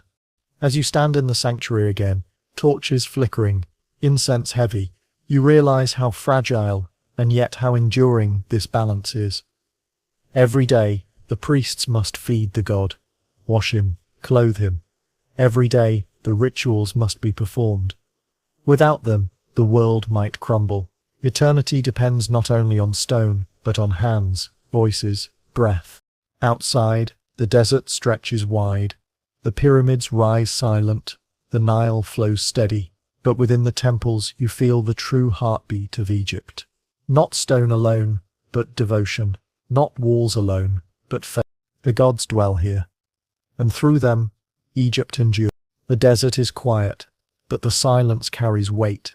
The pyramids still gleam against the horizon, their sharp edges unbroken, but around them the world has shifted. The old kingdom has ended, its long line of pharaohs fading into memory. Droughts have struck, the Nile has faltered, famine has gnawed at villages. The great stone monuments remain, but the faith in their rulers has cracked like dry earth. For a time, Egypt wavered, split among local lords, each clutching power in their own corner of the river. And yet, the Nile flows still. Its waters return, its floods rise once more. And from that slow pulse, Egypt gathers itself again. From disorder comes renewal. From weakness comes strength. This is the Middle Kingdom, the age when Egypt remembers itself and begins again. You walk into a city along the river.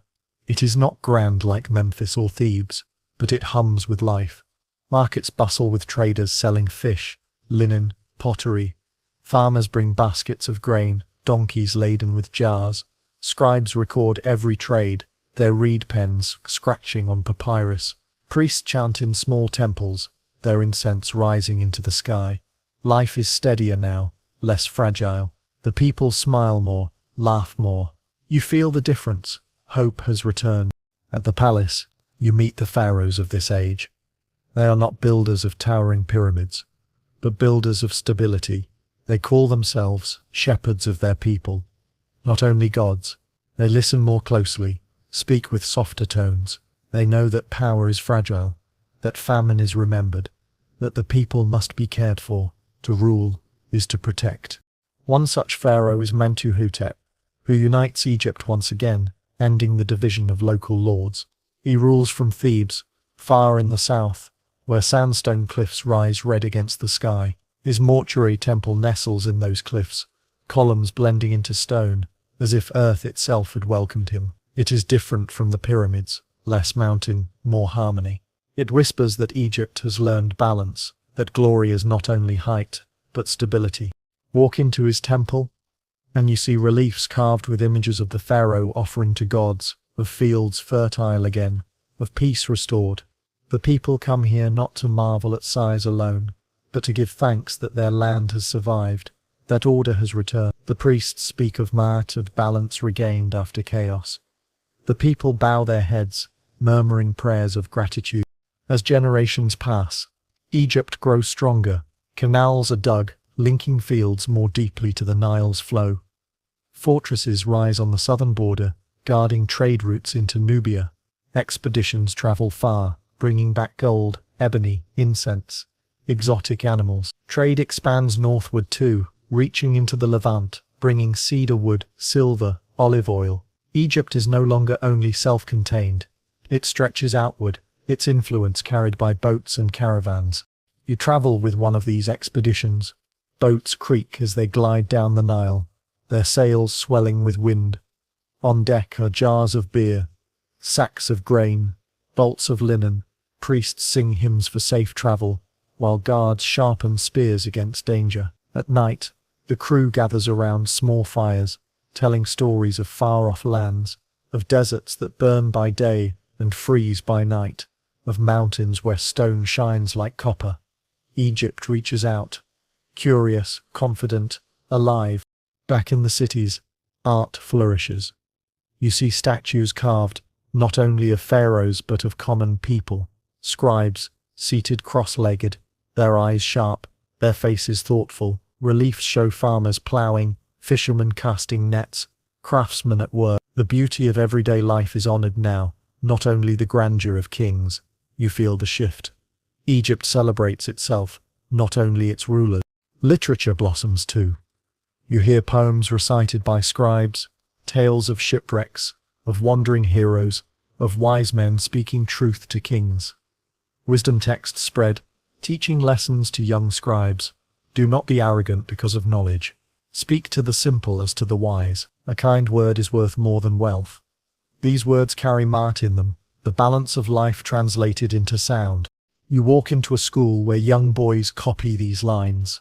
Their reed pens scratch softly on papyrus. Their faces tense with concentration. The teacher paces slowly, his staff tapping against the floor. He recites, "A man is remembered for his words. A foolish tongue brings ruin. A wise heart brings peace." The boys repeat the words, whispering them under their breath, carving wisdom into memory. Temples too expand, their columns taller, their reliefs richer. In Thebes, the cult of Ammon grows, his name whispered alongside Raz, his temples rising with grandeur. Priests in white linen chant hymns. Hail Ammon, hidden one, whose breath fills all things. You feel the shift again. The gods are multiplying, their stories intertwining, their power shaping Egypt's heart. Walk among the people, and you see the benefits of this age. Farmers work fertile fields, their granaries fuller. Artisans weave linen finer than before, carve jewelry more intricate. Children play in streets, chasing hoops, laughing. Women gather at wells, singing as they draw water.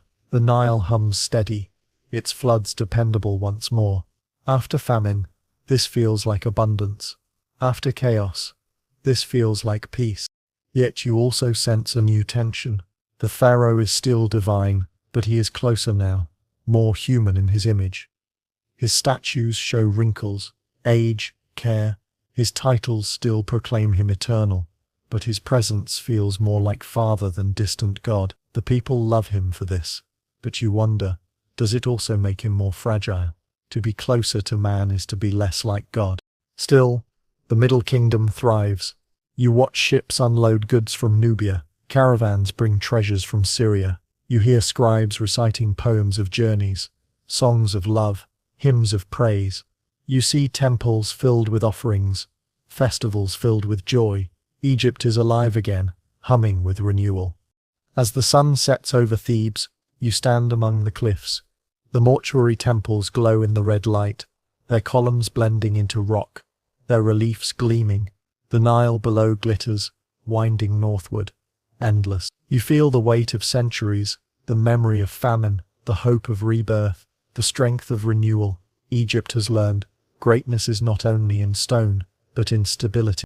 The Middle Kingdom whispers of balance, of harmony, of life regained.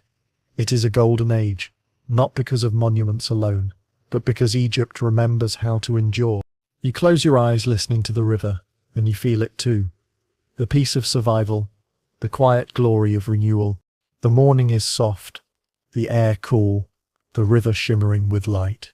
You walk once again to the Nile's edge, where the real Egypt breathes, not in the stone of pyramids or the carvings of temples, but in the quiet rhythm of ordinary life. Here the people rise with the sun, their bodies moving in harmony with the water's pulse.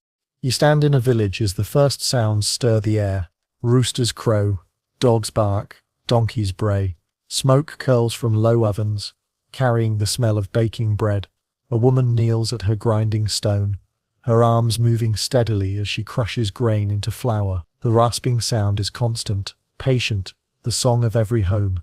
Children wake, rubbing sleep from their eyes, chasing each other through the dust. Their laughter rises like birdsong. A man ties a wooden plough to a pair of oxen, their shoulders broad, their breath steaming in the cool air. He leads them to the fields, where the soil is damp from the Nile's retreat. With each step, the plough carves furrows, dark and rich. Behind him, his son scatters barley seeds, his small hands clumsy but eager. His daughter follows, covering the seeds with dust, humming a tune as she works. Farming is not just labor here, it is family tradition, survival. You wander among the fields. Men bend to weed rows of wheat. Women carry baskets of onions and leeks. Children clap their hands to scare away birds. The sun climbs, and sweat glistens on brows. but the work continues. Each season has its rhythm, planting when the floods recede, tending when the shoots rise, harvesting when the stalks turn gold. The Nile dictates all, and the people obey, knowing its cycles are life itself. By midday, the heat is heavy. Families rest in the shade of tamarisk trees, eating meals of bread and beer, perhaps some dried fish, lentils stewed with garlic. A boy cracks a date open, sticky sweetness clinging to his fingers. A woman pours beer from a clay jar, froth spilling over. They laugh, share, eat together. Simplicity, but enough. You step into a workshop where artisans labor. A potter shapes clay on a wheel, his hands wet, his eyes intent. The clay rises, smooth and round, forming a jar. He sets it aside to dry, then places another into a pit oven, glowing with heat. Next to him, a weaver sits at her loom, fingers flying as threads cross and knot, creating linen cloth fine and soft. Beads of faience glisten on a table, blue like the sky, green like the Nile. A jeweler strings them into necklaces, adding small pieces of ivory and carnelian. Even in simplicity, beauty thrives. Walk farther, and you hear the scratch of reed pens in a scribe's chamber. Young boys bend over shards of pottery, practicing their letters. Their teacher recites, "Do not be lazy. Do not waste words. Truth is the path of Ma'at." The boys repeat, their hands aching, their hearts dreaming. To be a scribe is to rise above plows and nets, to live close to Pharaoh, to hold words as power. Their faces are eager, their futures uncertain but bright. Step into the home of a fisherman. Nets hang drying in the sun, their cords stiff with salt. The man mends holes with quick hands, humming as he works. His wife salts fish in jars, layering them with herbs, sealing them with clay. Their son crouches nearby, carving a small wooden toy in the shape of a boat. Fishing is not grand, but it feeds the village, and the river is generous. Daily life is not only work. In the evenings, the streets fill with laughter. Neighbors sit outside their homes, cooling themselves in the breeze. Musicians play flutes, lyres, drums.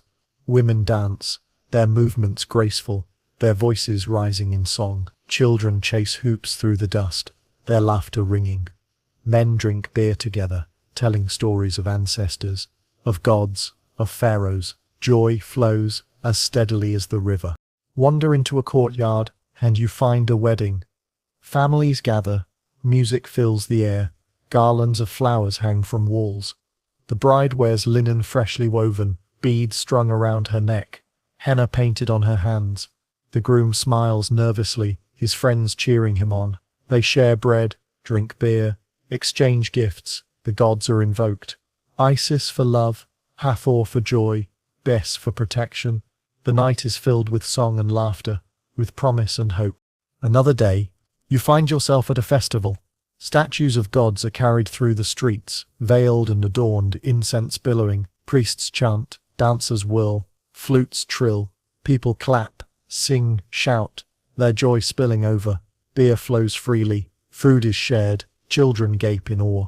For a moment, the divine and the human are one. Festivals are not rare, they are threads in the fabric of life, reminders that worship is not only solemn, but joyous. In quieter moments, you walk through the desert edges, where tombs are carved into rock. Families gather to leave offerings, bread, beer, flowers, small figurines. They whisper prayers to ancestors, asking for guidance, for blessing. Children help, placing petals carefully on stones.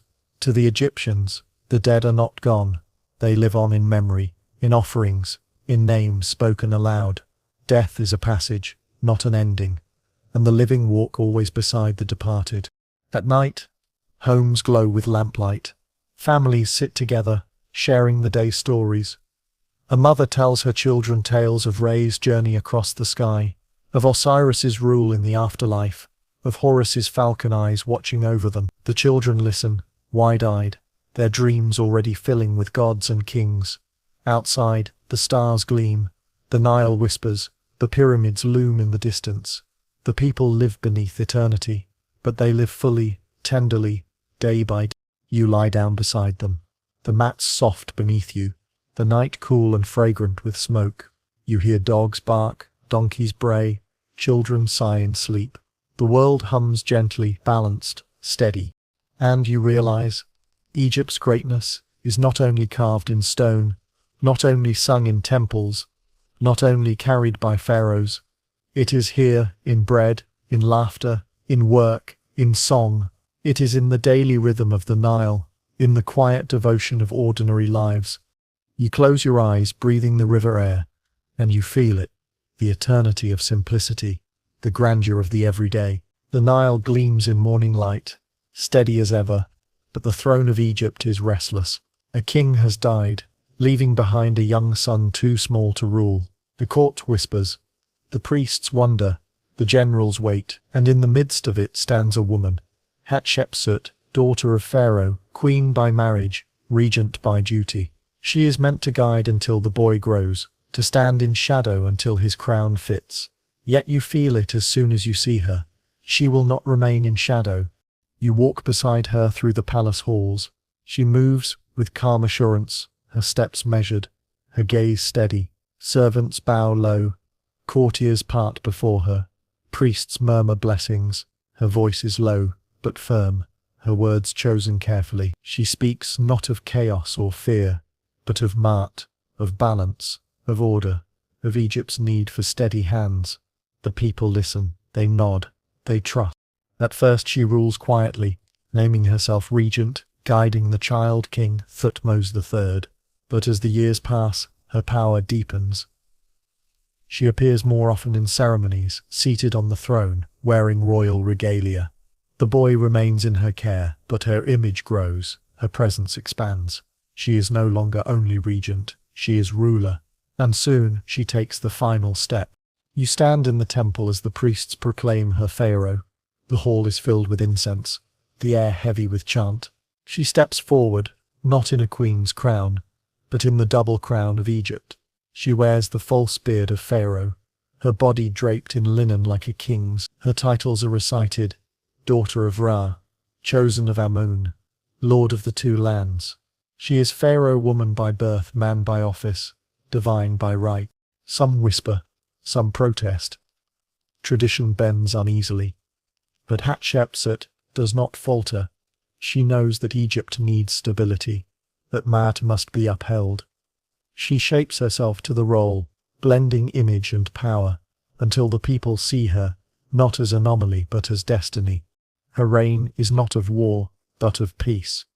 You walk with her through building sites where columns rise, walls gleam with paint, temples stretch toward heaven.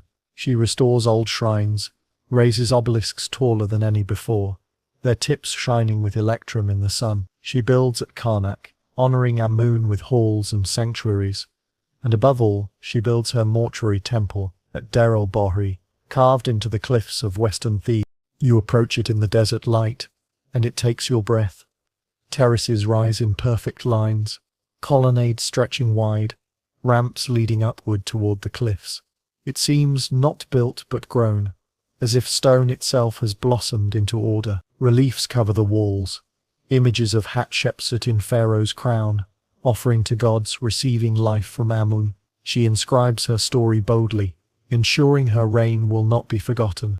Step closer, and you see another story carved into stone. Ships sail across the waves, their sails full, their decks laden with goods. They carry incense trees, gold, ivory, baboons. This is Hatshepsut's great expedition to Punt, a land far to the south, reached only by daring voyagers. She sends her fleet not for conquest, but for trade, for abundance, for connection. The reliefs show the Queen of Punt greeting Egypt's envoys, her form unusual, her husband beside her, her children watching. It is a scene of peace, of exchange, of prosperity. You imagine the voyage itself, the creak of wooden ships, the crash of waves, the cries of sailors, the smell of salt, the endless horizon of sea. And then, at last, the coast of Punt, lush with trees, alive with animals. The Egyptians gather incense trees, lifting them with care, carrying them back to Egypt to plant in temple courts.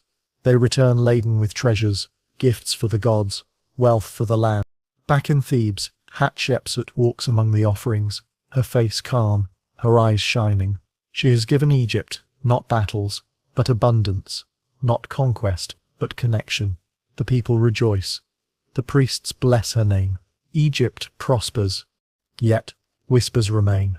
Some grumble that a woman sits on the throne, that tradition is broken, that Thutmose III grows older in her shadow, but Hatshepsut answers not with words but with stone. Her monuments rise higher, her inscriptions grow bolder. She claims divine birth itself, carving reliefs that show Amun visiting her mother, conceiving her as God's own child. She is not merely Pharaoh by chance, she is Pharaoh by heaven's will. You walk with her in her temple as she points upward. Obelisks gleam, columns soar, reliefs shimmer in torchlight. She smiles faintly, knowing that stone endures when voices fade. She is writing herself into eternity, carving her reign into cliffs, into monuments, into the memory of Egypt itself.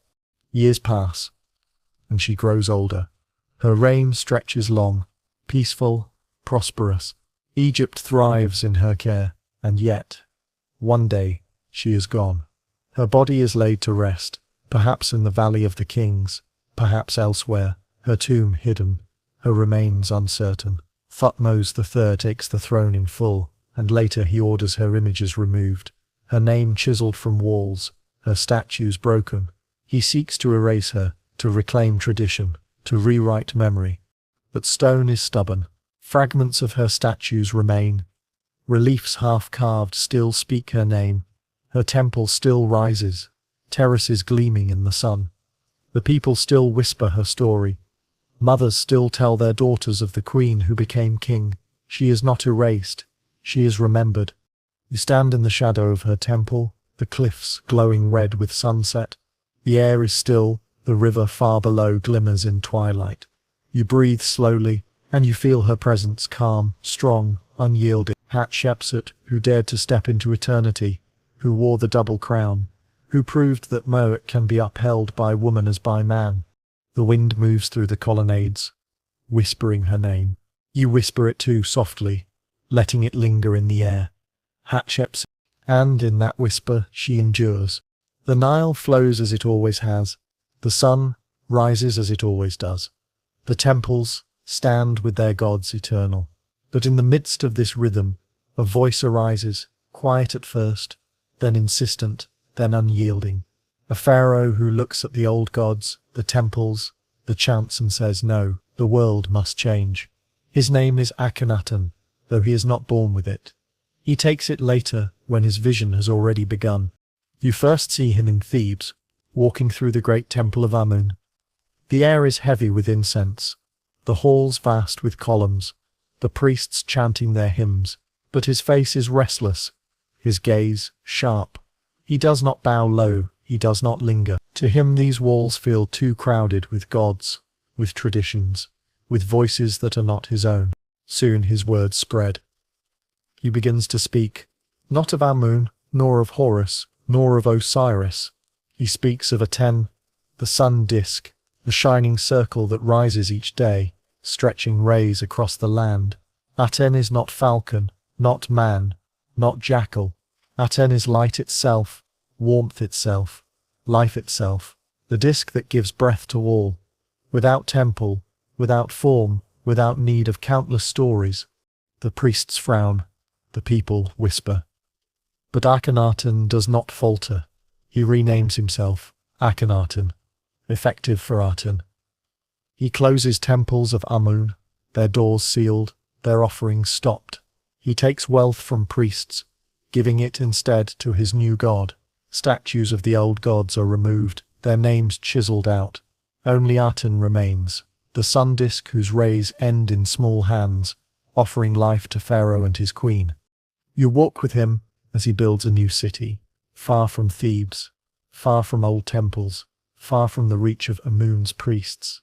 He names it Akhe-Taten, horizon of the Aten.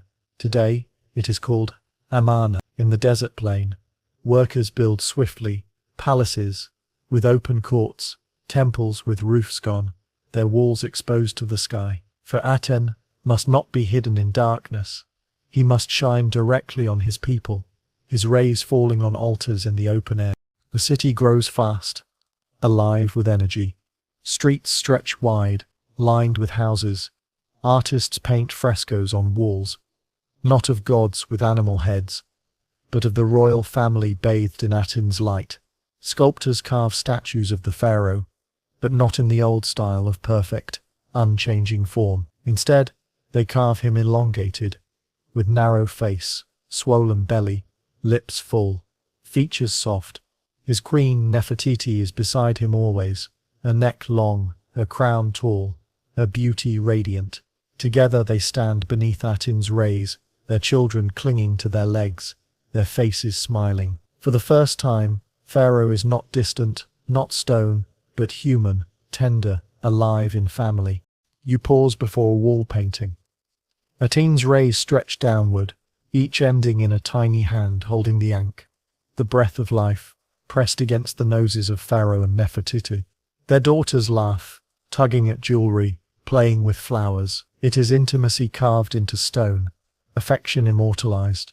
Egypt has never seen this before. The gods step back, the family steps forward. Yet, not all is harmony. In villages, people still whisper the old gods' names, still pray to Osiris for the afterlife, still place amulets of Bes by their beds. The change is too sudden, too sharp. The priests of Amun simmer in silence, their wealth gone, their temples closed. Soldiers obey Pharaoh, scribes carve his vision into stone, but beneath it all, tension hums. You walk through the new temple at Amarna. Its courtyards are vast, its altars open to the sky. The priests here wear simple robes, their rituals stripped down. They sing hymns to Aten. You rise, O living Aten, eternal Lord. You fill every land with your beauty. You are the breath of all. The words are gentle, almost like poems.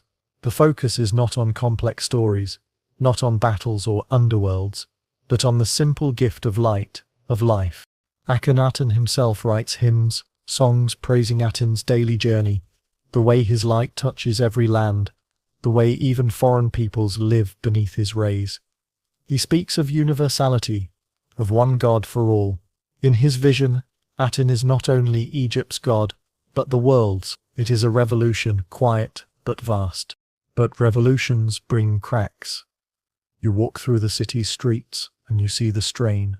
Some embrace the new faith, raising their hands to Aten at dawn, singing hymns with joy.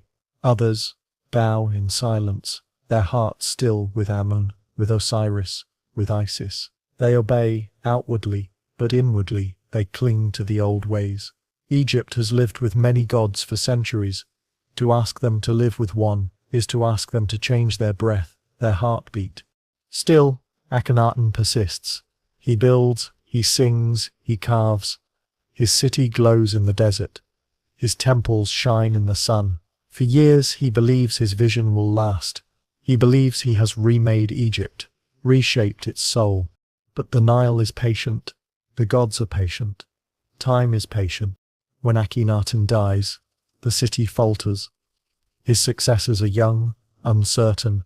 The priests of Amun rise again, reclaiming temples, reopening shrines, restoring the old gods. The people rejoice, relieved to whisper familiar prayers once more. Amarna is abandoned, its walls left to crumble, its statues broken. Akhenaten's name is scratched from records, his memory cursed as heretic. Egypt returns to what it was, as if his vision were only a dream. And yet, not all is lost. The art he fostered, the intimacy he carved into stone, the tenderness of family, the universality of light, these echoes remain. His queen, Nefertiti, endures in memory, her bust surviving as one of the most beautiful images of antiquity. His hymns still whisper in fragments, praising the sun as giver of life. His dream lingers like light at dawn, fragile but unforgettable. You stand amid the ruins of Amarna, the desert wind whistling through empty walls. The sun still shines. Its disk still glows, its rays still fall across the sand. Akhenaten's city is gone, but Aten remains, unchanged, eternal. You wonder, was he wrong, or merely too soon? The river flows beyond, steady as always. The old gods return. The temples thrive. The people bow once more to the familiar. But the memory of one pharaoh who dared to reshape eternity lingers in the dust, in the stone, in the sunlight. And as you turn your face to the sun, you feel it warm on your skin, steady, eternal. For a moment, you understand why Akhenaten believed. The sun sets slowly, its rays fading across the cliffs. Night rises, stars shimmer. The old gods return to their watch, and the desert holds its silence once more. The sun sets over Amarna, and the city lies uneasy in its silence. The wide streets, the open temples, the paintings of Aten's rays stretching to pharaoh and queen. They remain, but the devotion behind them has faltered. Akhenaten is gone, and with him, the fragile thread of his vision. The priests murmur, the generals whisper, the people sigh with relief, for they have not forgotten the old gods, nor ceased to call on them in secret. Now they wait, watching for Egypt to return to balance, to Mah. Into this moment steps a boy. His name is Tutankhaten, living image of Aten. He is scarcely 9 years old, small in stature, his voice not yet deep, his face still soft with youth. He is placed on the throne because he is Pharaoh's heir, but also because he can be guided. Around him stand powerful figures, priests, viziers, generals. They bow, they praise, they call him king of the two lands, but they also whisper counsel in his ears. He is boy and pharaoh, fragile, yet divine. At first his name still bears the mark of Aten, the sun disk, but soon the priests of Amun step forward. They speak of restoration, of the gods forgotten, of the temples left empty. They tell the boy that Egypt's heart is not with Aten alone, but with Ra, with Amun, with Osiris, with Isis, with Horus. They place before him the choice, not only his, but Egypt's. And so the boy's name is changed. He becomes Tutankhamun, living image of Amun. With that shift, Egypt begins to turn back toward its old faith. You stand in a temple. As its doors are unsealed for the first time in years, dust hangs thick in the air. Cobwebs stretch across the statues. The priests sweep the floors, polish the stone, anoint the images with oil. They light incense, pour milk, lay bread upon the altar. Their voices tremble with joy as they chant the old hymns again. Outside, the people gather, tears on their faces, hands lifted to the sky. For them, the gods have returned home. The boy king is carried in procession, wearing the double crown, his small hands holding the crook and flail. He bows before the statues, his voice reciting words taught to him. I am your servant, O Amun, O Ra, O Osiris. I restore your temples. I honor your names. The priests nod. The people cheer. The land exhales. Maat feels restored. Tutankhamun's reign is brief, but it is filled with restoration. Temples are rebuilt, statues recarved, hymns resung. The old gods return in full, their names carved once more on walls, their images repainted in bright color. Aten's disk is not erased entirely, but it fades, becoming one among many rather than the only. Egypt finds balance again, slipping back into the rhythm that had guided it for centuries. You walk through the palace and see the boy. He is frail, often seated rather than standing. His back bends slightly, his steps uncertain.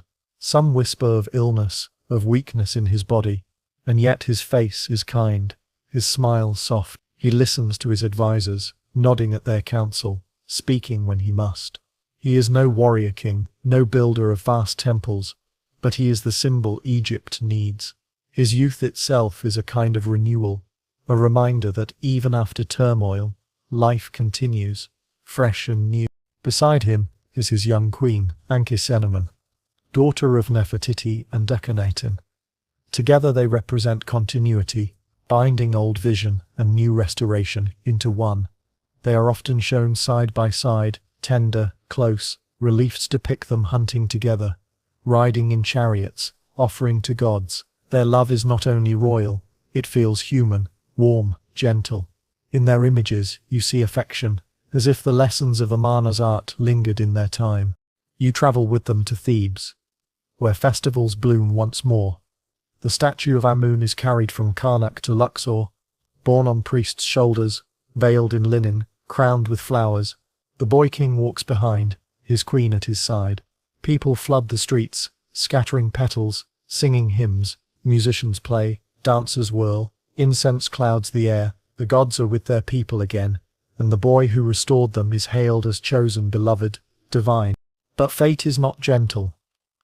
Tutankhamun rules scarcely a decade before his body falters. He is only 19 when death comes, sudden and final. The land mourns, the priests chant, the people weep, the queen cries out in grief.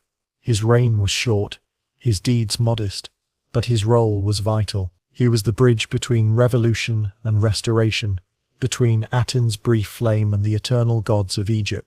His body is prepared with care. Anubis's priests work in silence, wrapping him in linen, placing amulets between the folds.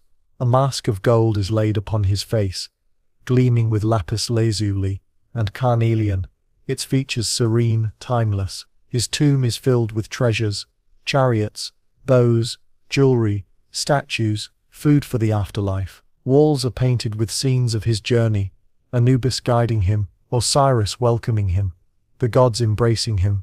The tomb is small compared to other pharaohs, perhaps hurried, perhaps meant for someone else originally. But it is sealed with care, hidden deep in the Valley of the Kings, beneath cliffs that glow red at sunset. There it waits, silent, untouched. Centuries pass. Egypt rises and falls, its kings forgotten, its temples buried in sand. And then, long after, in a time of strangers and scholars, the tomb is found, sealed, untouched, glowing still with gold. Tutankhamun's name, once faint, becomes the most famous of all. His mask, his treasures, his youth, they capture the world's imagination, carrying his memory across millennia. You stand within his tomb, as it was on that day of discovery.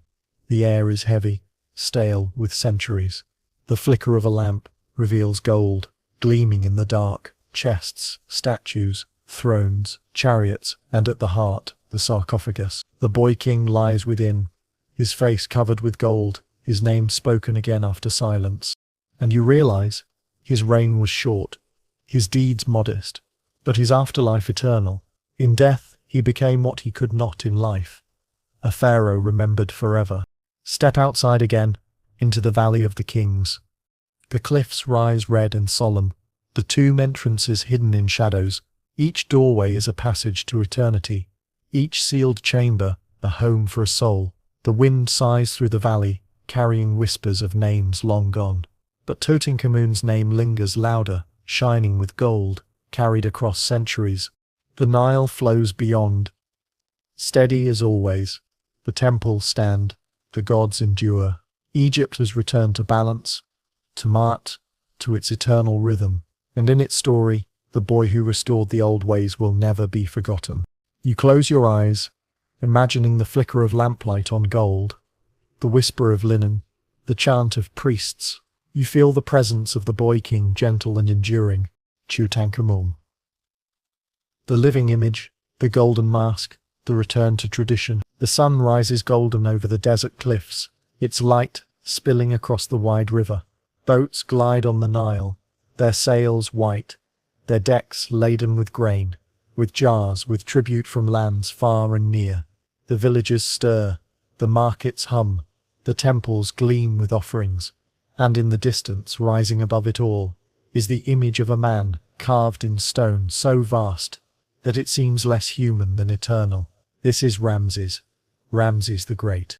You first see him in colossal form, statues seated before temples, their faces calm and unyielding, their crowns tall, their hands resting on knees. They are not merely likenesses, they are proclamations. Here sits the pharaoh, here sits the god, here sits the master of eternity. They tower over you, dwarfing your body, overwhelming your sight. And yet, behind the stone, there was a man, a king, who lived long, who ruled longer, whose name echoed through Egypt like a drumbeat. You walk into his reign, and the world feels larger, Egypt has reached its zenith, its farthest stretch of power and glory. Ramses commands armies that march north into Syria, west into Libya, south into Nubia. He builds temples from one end of the Nile to the other, his cartouche carved deeper and larger than any before. He rules not for years but for decades, more than 60. Whole generations are born, live, and die beneath his name. To them there has never been a pharaoh but Ramses.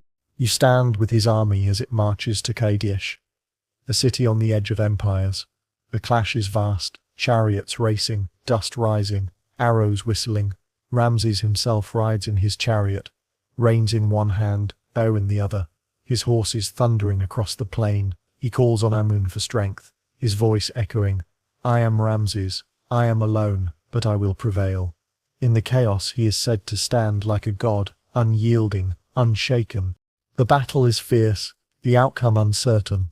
Both sides claim victory, both carve their triumphs into stone. For Ramses, it is not defeat that matters, but the story told afterward, and in Egypt, the story is his.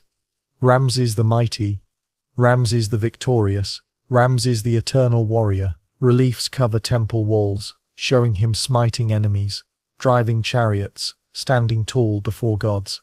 Even if truth is mixed with myth, the image is what endures. But Ramses is not only warrior, he is builder, dreamer, shaper of stone.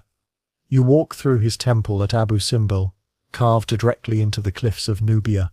4 colossal statues of Ramses sit at the entrance, their gazes fixed eastward, catching the rising sun. Step inside, and halls stretch deep into rock, columns carved with images of the king, as Osiris, ruler of eternity.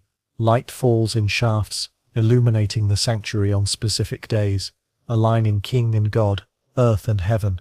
It is not merely temple, it is theatre of eternity. You wander farther to Thebes, where Karnak rises like a forest of stone. Ramses adds to it, columns thicker than trees, walls covered in his victories.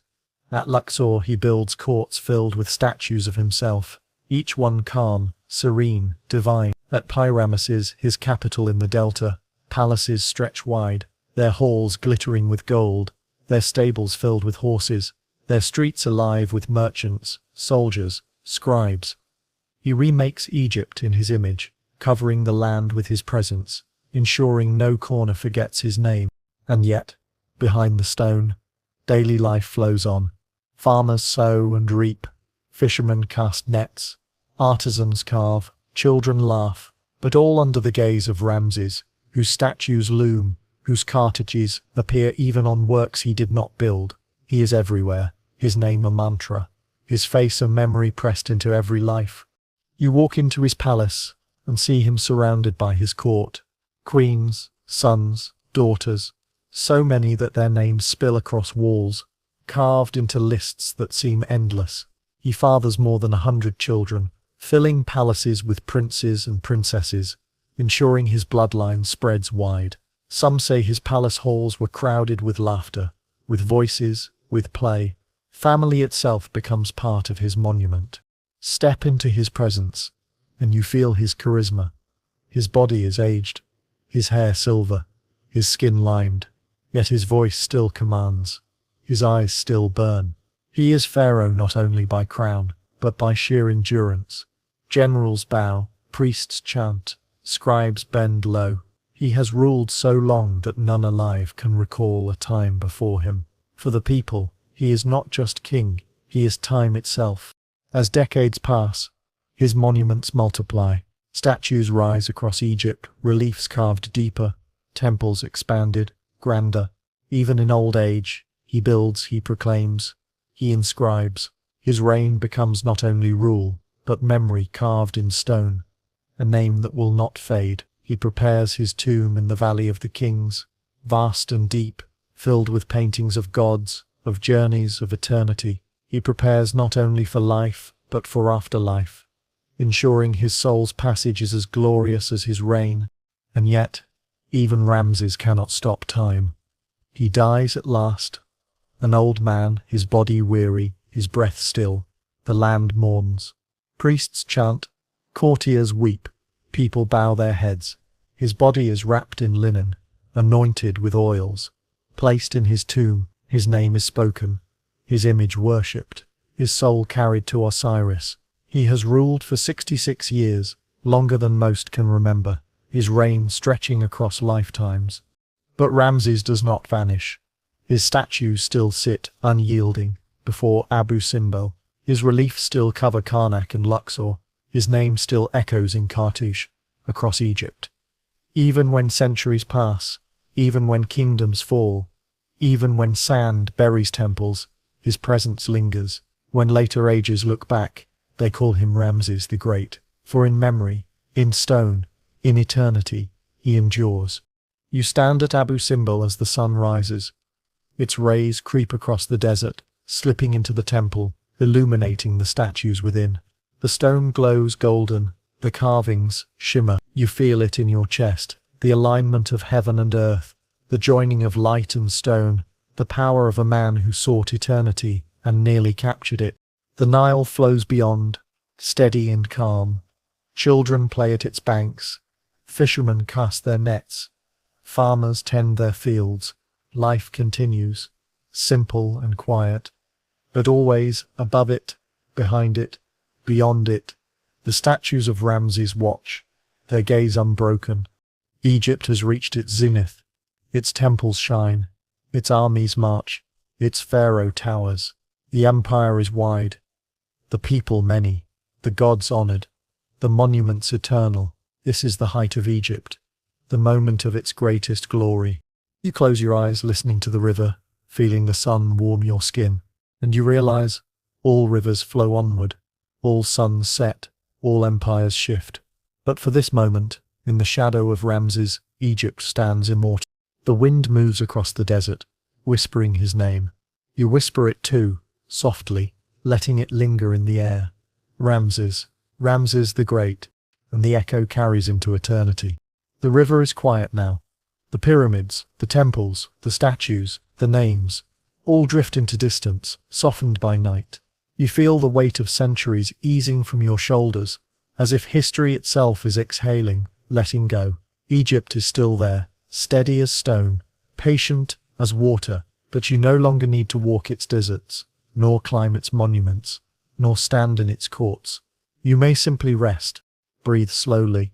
The Nile flows on without effort, carrying silt, carrying memory, carrying silence. The sun sets as it always has, as it always will. Stars open overhead, glimmering like jewels, their patterns eternal. The gods watch, but they ask nothing of you now. The pharaohs stand in stone, but they are distant, their voices hushed. What remains is peace, wide and calm. You may let the story fade. You may let the river dissolve into dream. There is no need to hold every name, every image, every sound. History will wait. Egypt will wait. It has waited thousands of years, and it will wait for you, gently, until you return. Your body sinks deeper into stillness. Your breath slows, like the floodwaters settling into fields. Your mind drifts, like boats gliding across the current. The desert night is cool, the air soft, the silence endless. If sleep comes now, let it. If wakefulness lingers, that is fine too. The past does not hurry. Neither must you.